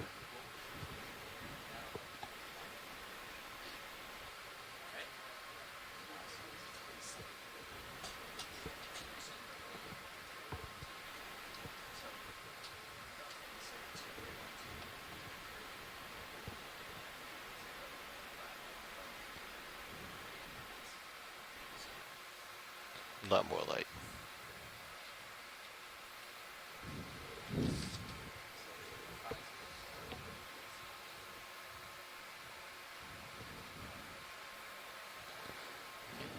So yeah. So our heading is 285 right now, the ROV. Got it.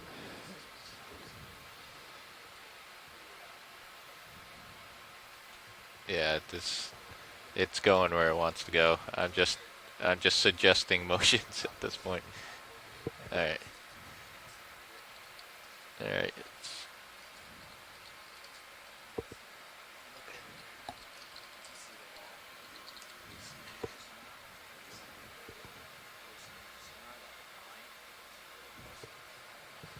All right.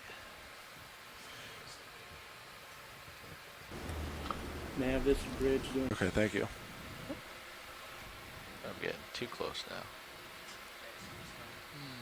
This is different though. It's just like a single stock here. It's maybe somebody can chime in, but I'm not Yeah, sure. bridge. We've seen We're the species done with that before. position. No, we have Thank you, not. bridge. Stand by. I don't think on this trip we have not. That's me. I'm washing them a little bit. Or I did wash them a little bit. But So the current is pretty significant here. co-pilot, the ship is stopped. We're going to let this settle out for a bit, then we'll readjust our heading. All right, that sounds good. So what you can do for me is, since we're not going to be moving much more, if you want to adjust your heading slightly to try to well, find Scott, it doesn't have. where you think upslope What might doesn't it be, have? we It can doesn't have Okay, the follow that. leaves. Remember the big leaf protrusions? It's just a single tube that the anemones are coming out of where the stem is. Maybe we have seen this before. No, I don't think the Come leaves out a are little part bit of subtitle. Excuse me? You may be thinking of the Hlippers we saw. Oh, you're probably right. That's right. I'm getting them mixed up here. And pilot and I am looking down at you at Yeah. about 80 degrees now on my camera. Right. Well, we had seen two species of Anthoptylum, at least the grandiflorum. Alright. So Right, go ahead. So you got close Pilot, up I'm so looking this down way. at you Let's about get 90 another one. degrees right now. Sure. Alright, got a couple seconds here. Sure. Yep. Not And much there's time. after that, there's also a sea cucumber to our left. To the left? Yep. Yeah, maybe we can check the sea cucumber if we Alright. only got a couple seconds. Come on out. Come on out, video. Ah, okay.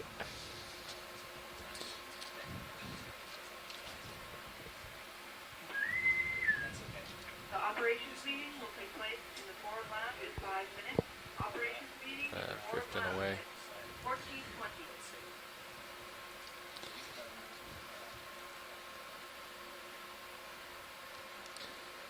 So We'll my have to guess leave would 'em. be Hansenothuria. Do we have anyone? Familiar with sea cucumbers or holothurians, one of the very interesting features about these group of animals is that they have the collagen that forms the body wall can be tightened or loosened at will, so they can change their shape and squeeze in tight spaces or underneath spaces, so they're very, very, very plastic. And maybe my imagination, but we've had an increase in the density of animals just recently. Yeah, this side of the little ridge has a lot more corals on it. And this is the west side, right? Yeah. That's just really informative for us. Trying to nail down where to expect these animals. And the current's coming from the east, is that correct? Still, Yes, it's pushing me down, and I would say from the east. Chris, Yeah. at some time Let me could check you, the east side of zoom this on again. one of the curly Q whips? I'd just like to see if they're different from the straighter ones and the ones that are sparsely branching. Okay, we'll keep it. Look at that crinoid on the Chrysogorgid. Do a quick zoom on this crinoid. Yeah. Purple. Wow. That looks a bit different.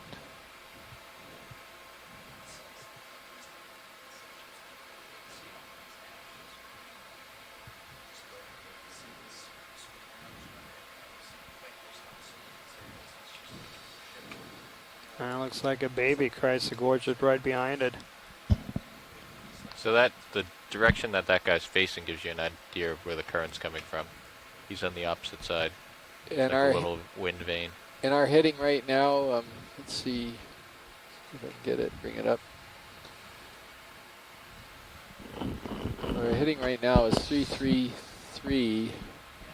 So would that be more akin to due north the current's coming from, or you still think it's more northeast or east? I'd say north. North? Northeast, yeah. Yeah, northeast, okay. Yeah.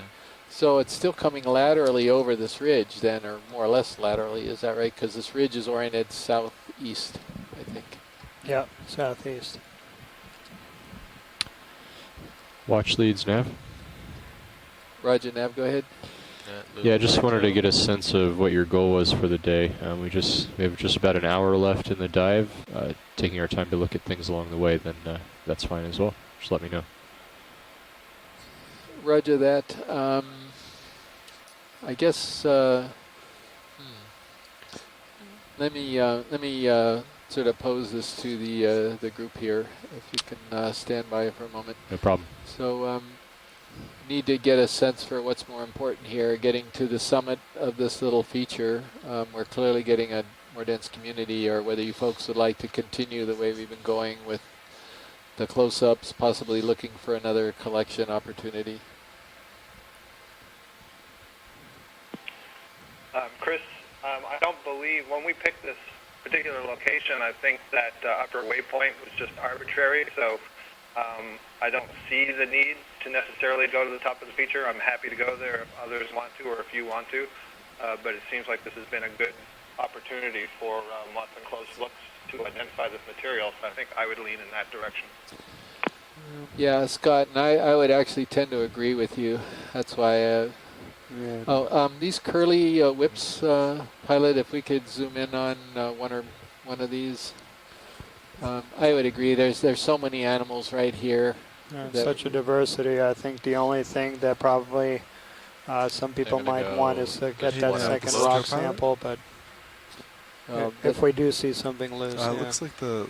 I don't know. We've got one rock in the box. And, copy that. I think. Just update you.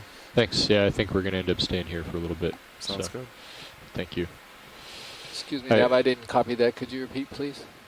Oh, I was speaking to Copilot, but I copied what Scott said over the telecom. So we'll take our time. Great, thank you.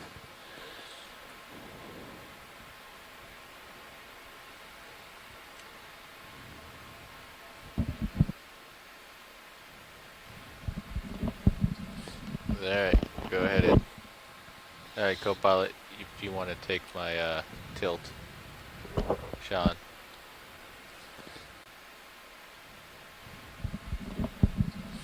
Alright, go ahead. Alright, Copilot, if you want to take my tilt, Sean. I think I see Sariantha down below there, that maybe we could do a snap zoom while we're here before we move off this this whip coral. I think there may be squat lobster in the coil of that whip. Okay. It's a pretty good eye.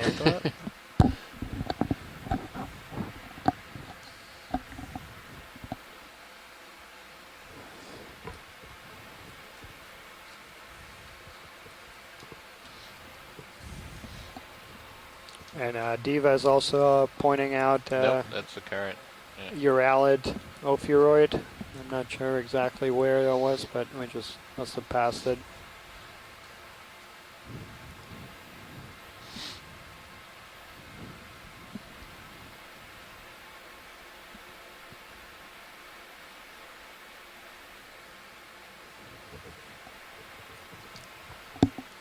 Oh, lost my toe.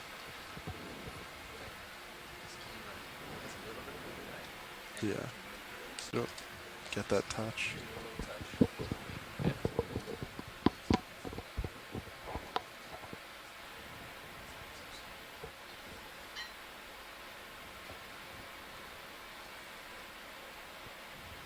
Yeah, he's gone. Could we get that animal just behind in the sediment before you leave? Ah, that was yeah, I see what you're talking about. Yeah, I think we're going to have at least one person here that might be interested in seeing that, besides myself. Tube anemone, yeah. Yeah.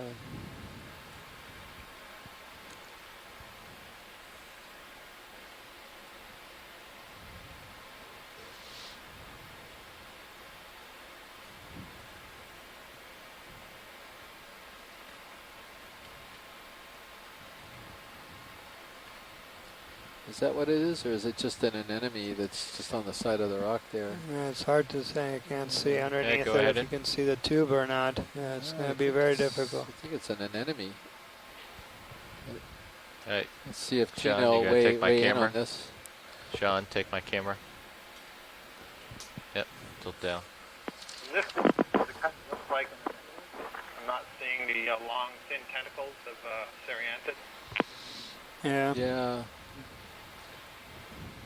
It's a pretty interesting anemone anyway. It's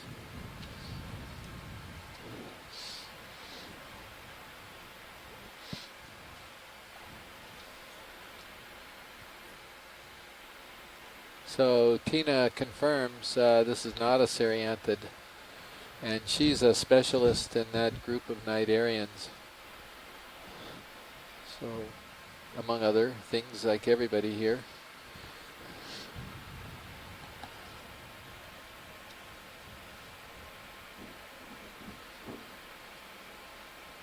There's a lot of, is that broken barnacle shells again that it's sitting on, or what is that? I mean, it looks different than what we mentioned early in the dive. Yeah, the urchin?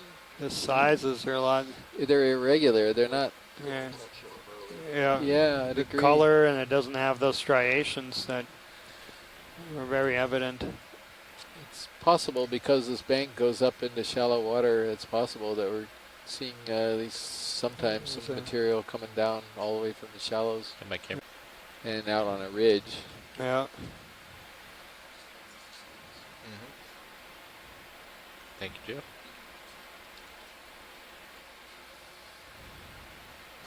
Oh my goodness, this scene is just so beautiful with these paragorges and coralliums. Yeah. And then you get the yellows with the acanthogorges. Yeah. And the whips, just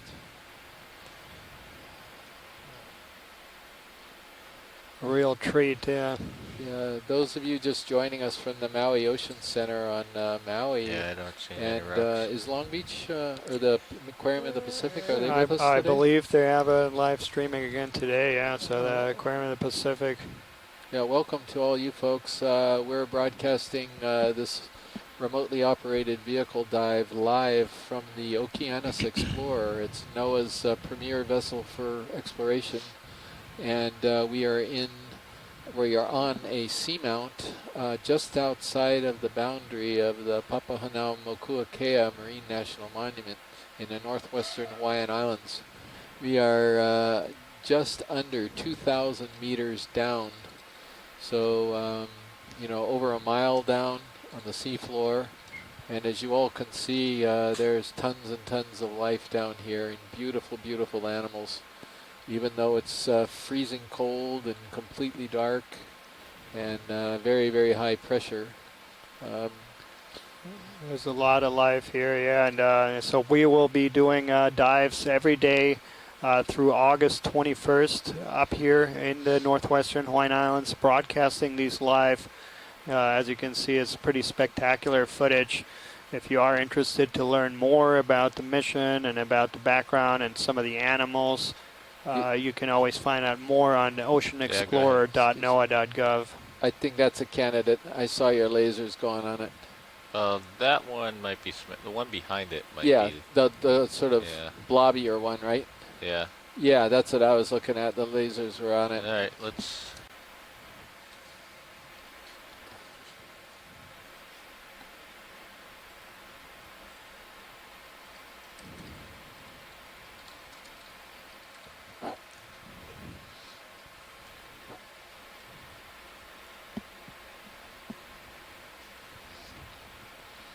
These rock specimens or samples are important. We happen to be in an area of the monument, and just around the monument where there's a very confused arrangement of seamounts. This is an intersection point between apparently a very, very old seamount chain called, for the moment, the Wentworth chain that was created about 80 million years ago, and the much younger Hawaiian seamount chain erupted through that older chain about 25 million years ago, possibly 30 million years ago here in this area, and we're trying to sort out which is part of the Wentworth chain and which is part of the Hawaiian chain. See if this knocks me loose. And geologists can do that with these rock specimens, so they're absolutely critical to be able to date and age these seamounts and understand their origin. There, because a lot of times these questions get asked of why are we down here in these extremely deep places that seem to be so far removed from everybody's reality. Most people don't realize that the biggest part of the earth is actually deep waters. The waters of the oceans are a lot deeper than the land is high. The average height of land is about 800 meters, and the average depth in the ocean is over 3,000, actually just below 4,000 meters deep. So by collecting samples at these depths, we could be learning things about the Earth in general, about geological cycles, the carbon cycle, some very things about our planet itself, as well as about, of course, the biodiversity, which, as you've seen on the footage today, is quite a few bewildering array of colors, species. Okay. Copy that. I'll put in 30 meters, bearing 340 at 0.1 knots. A little smaller at Agorgia, right? Yeah. Bridge nav. Go ahead, And, Nav. a few more of these You'd like beautiful a ship move, bubblegum please? corals. 30 meters, 340.1. You got For it. the Stand by. unstocked Thanks. crinoid. How's that? That's much better. Thank you. All right.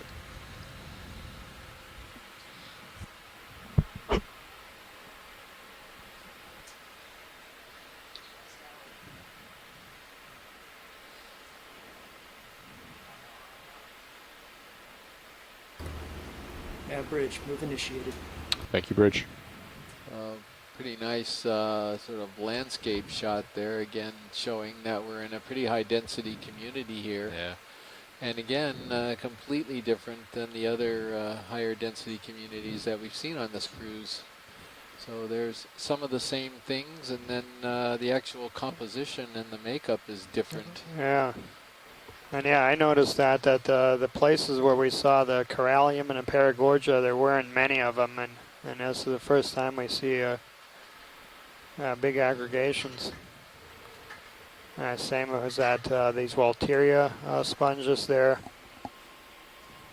We're coming up on that stocked sponge there. That's Bullosomine, and so this genus Bullosoma. We've seen on quite a few of the dives.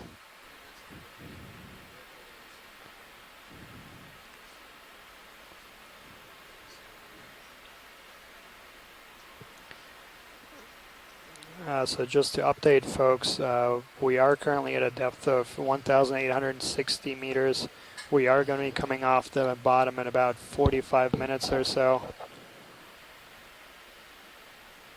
But it has truly been a remarkable dive today.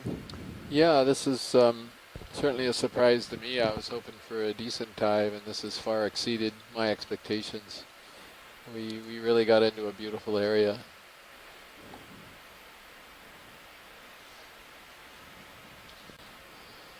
And Bruce Mundy is just commenting on the diversity of fishes. Yeah. At least 4 different families of fishes, and that is a lot more than on all the previous dives.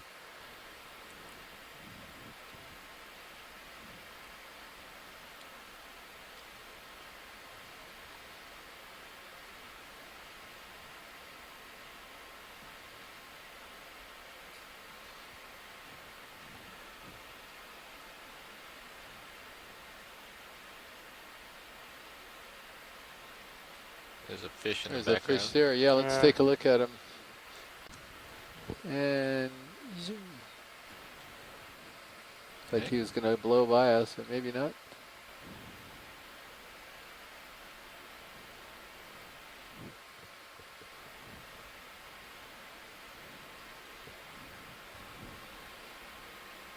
This is for all the icthiophiles out there. And we've got a fair number of them with us today. Yeah. So our group on shore is confirmed that this is a rat tail in the family Mercuridae.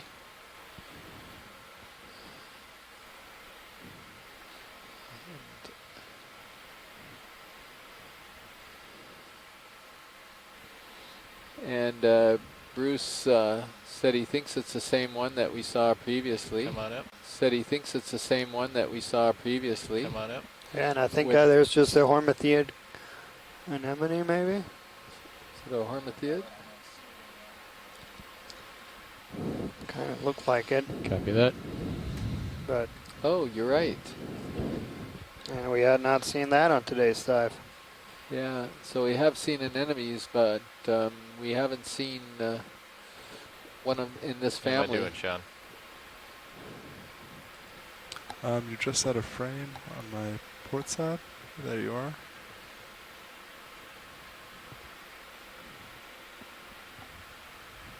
And Mackenzie Geringer, it's just suggested a possible ID for that fish, maybe a Trachonurus.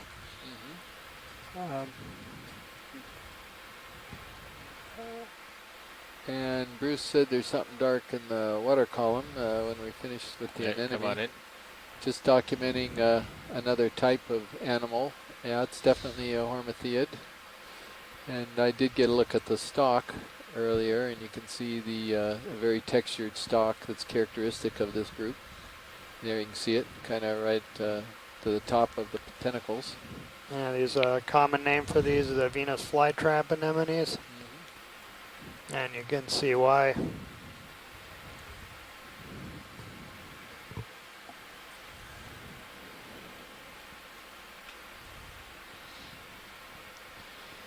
So we're about halfway through that move. Copy that. I'm a little surprised by the lack of Hormathiids we've been seeing up here. Yeah, pilot, you're at about 50 degrees. They're definitely very common in certain places, shallower, and they're also not uncommon in some of the deeper dives that we've seen. But so far, we just... Oh, could you look left, please?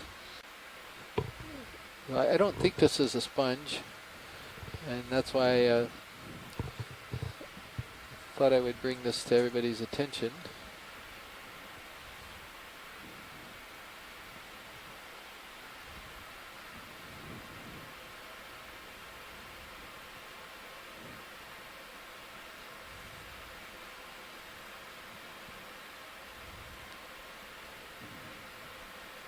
All right, go ahead. All right, Sean, camera. Oh, that looks like... Is that another tunicate? Well, I wonder if this is down a little bit. I don't know what it is, actually. It looks like the attached. Yeah, it looks like the top of that that tunicate we saw in previous dive, that Coleolis. All right, shoreside, we need some help here. We need some serious help here. Somebody, please. Is that open? Is that an opening? Yeah, this may be one of these mega mouth tunicates, the predator tunicates. Can't quite make it out from this angle. Yeah, I was wondering that too, Scott, but I've never seen an image like this. Yeah, and maybe the mouse on the other side, is that what you were suggesting? Get my toe hold again. And well, it's basically like a large hood that hangs over the top. And a tunicate is an animal, the sea squirt is also called. You can find it on intertidal zones, very common if you're going along the beach or looking on dock pilings and so on. And they normally are suspension feeders or filter feeders, so it's kind of like a little bag with two openings into it, and one of them is an in current and one of them is an X current.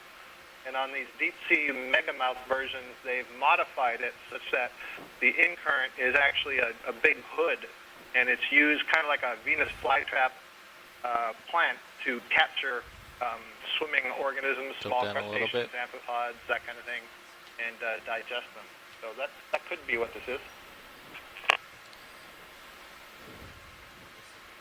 Yeah, Amy would agree that she also thinks it's this predatory tunicate. And Diva has suggested a possible ID here. What has she got? The Megalodicopia. Les must have named that because it looks like one of his names again, right? Go ahead, say it again. Megalodicopia.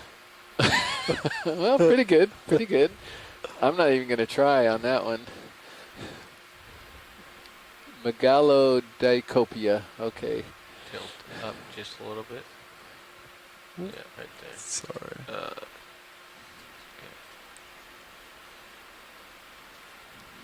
Just a touchdown.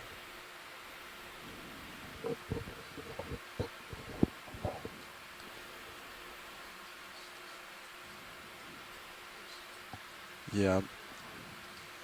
Yeah, you gotta Still sort trying of to walk into it a little bit. If you're doing a little small movement, just sort of walk out of that dead zone.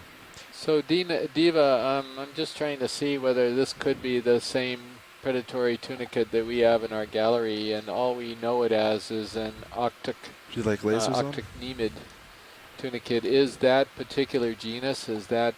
Are we looking at a genus name, or what is that? And is it in that same family of Octonemidae? Pull off here and try to get the other side. Yeah, try to.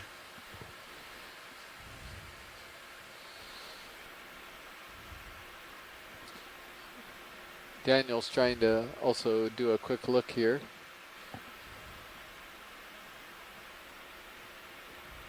Pretty stable if you want to come in a little tighter. Yeah, so that's a genus, the Megalodicopia. Megalodicopia. Note, I guess, to the general public. Right so there. Tunicates, sea squirts, are in the phylum Chordata, which is where vertebrates is in humans, and so this is an invertebrate that is considered the closest relative to vertebrates. That was a great fact to point out right here. So we're looking at our brother down there.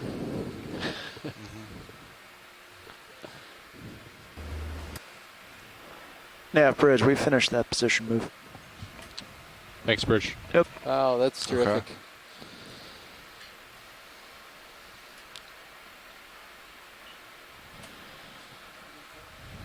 Gonna look at the guts here. Maybe we can see if we can find something else. All right. We probably got this one. And take a quick look at the guts since you zoomed it. Of course, it's not showing a lot of respect for the privacy of this tunicate, but go ahead, Josh, if you're comfortable with that. Alright,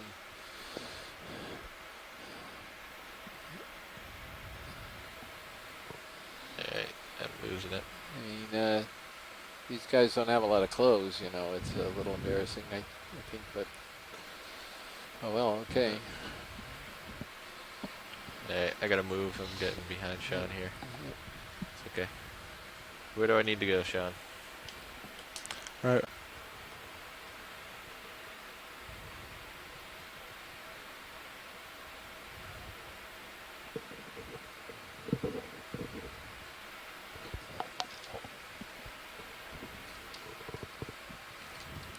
Did we lose the skids, Joe?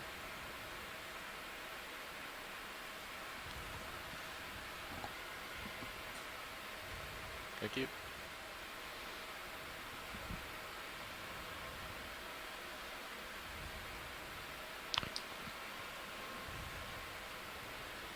You know, I wonder why people call these deep sea gardens. I don't know why. It just came to mind.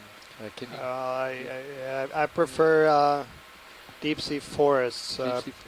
Garden sounds a little artificial, and this is very, very pristine and natural. Yeah, I got it. That branch came from that colony.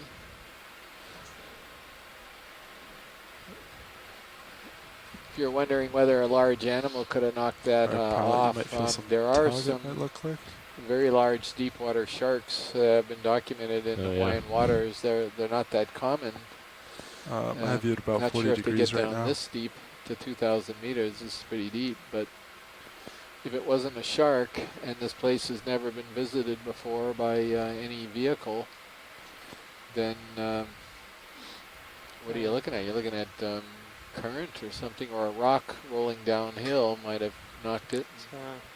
And you can see the current here. A lot of these corals are leaning quite to one side, so we do have quite a bit of current flow here. You can see all these bushy corals. They're leaning strongly towards the left. Yeah, current's really coming around. And that's exactly why these animals like it here. All these corals and sponges remove particles from the water column. That's what they like to feed on. Yeah, the ship is... Would you like to get another ship move in? Yes, please.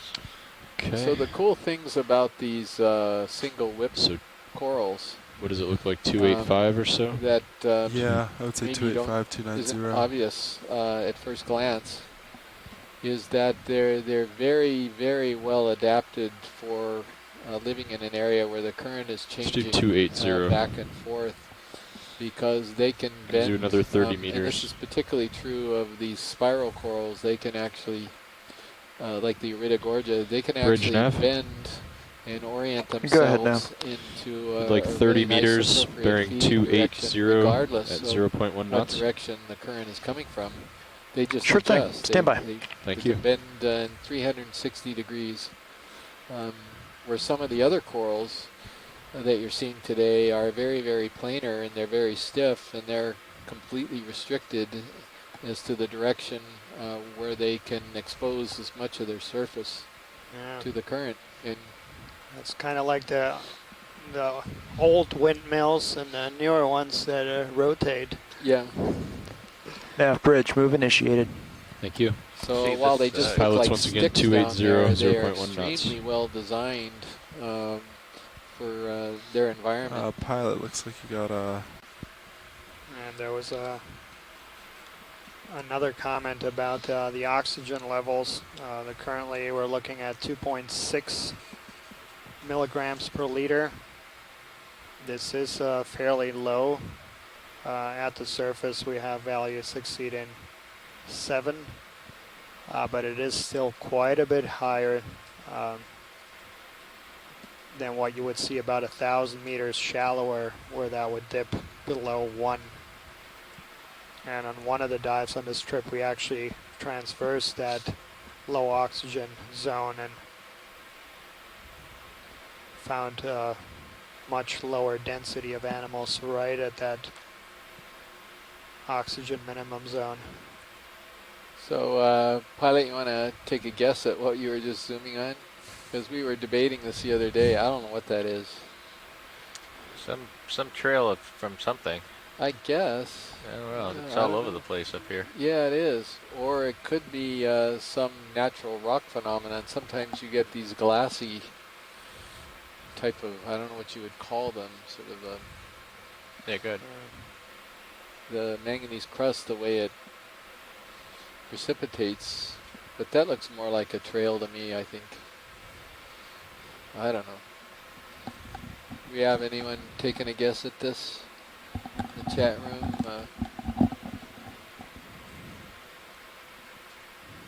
And by trails, Can you repeat the question? Yeah, the question, Scott, is we're looking at these black sort of trail-like structures on the rock again today, trying to take another stab at what they could be.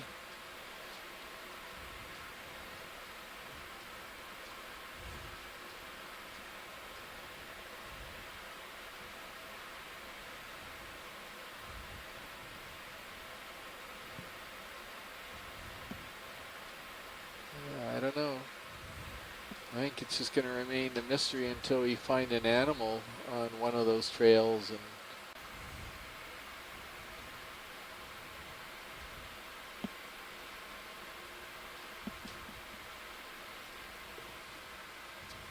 Les thinks it's a trail, but he can't see the snail. That's the mystery of the whole thing, is we're not seeing an animal that is sort of at an end point of the trail. And Diva suggests a polychaete. Yeah.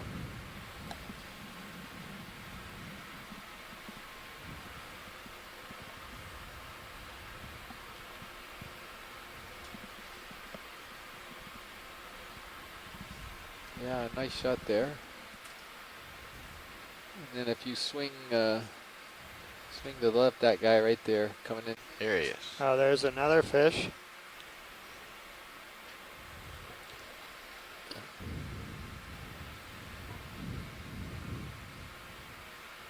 Coming down. Another one of these cusk eels. Yep. Oops.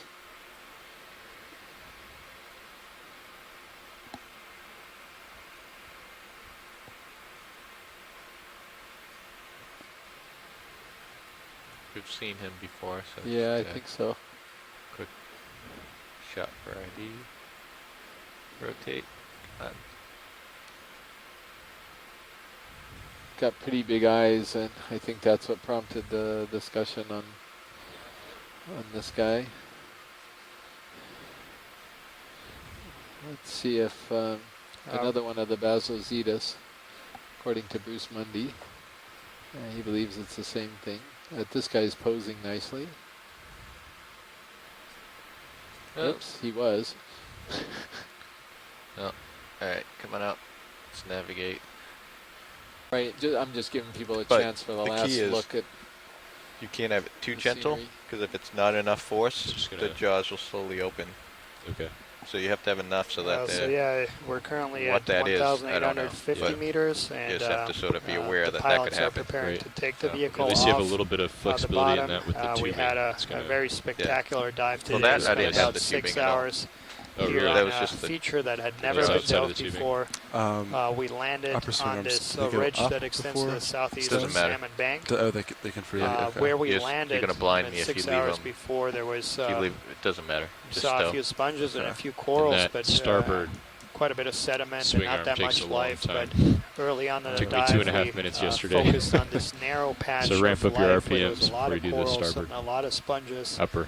And we followed Okay. this trail all the way up, about 200 meters up the slope on this ridge, Nice and job, we've Josh. seen these I like dense sampling. communities of Yeah. corals, sponges, all kinds of other organisms that we hadn't seen on this trip before.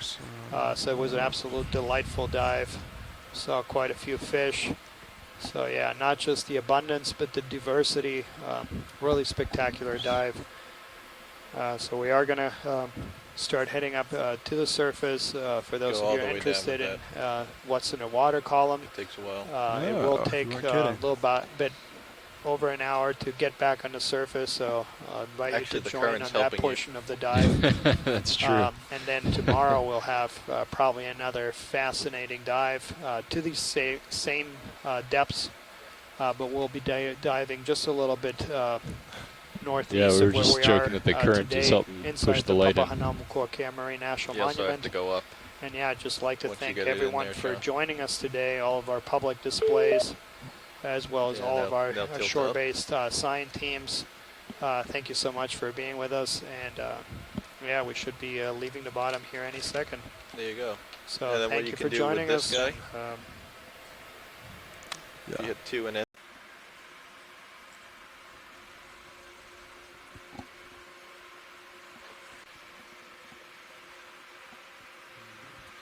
shark 2 days in a row. I don't know.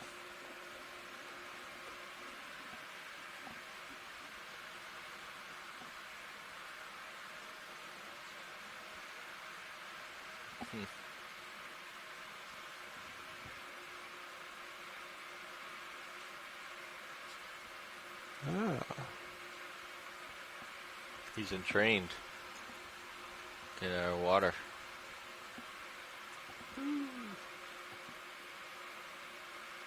Yeah, the guides, yeah, jumped. Ah. You can see the score marks. Oh, really? Go down there and look on where it jumped. Is this the original 6/8 cable? powers the controller board in the controller bottle. No, see where it says power controller? Oh, yeah. That turns on the act.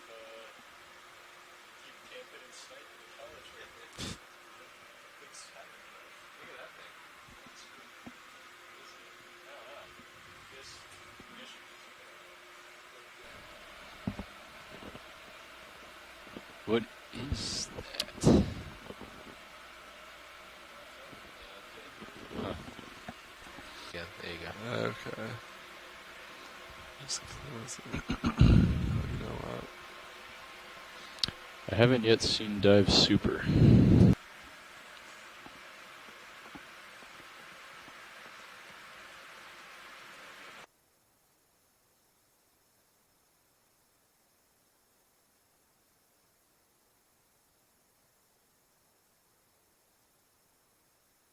Get the 15-minute call out.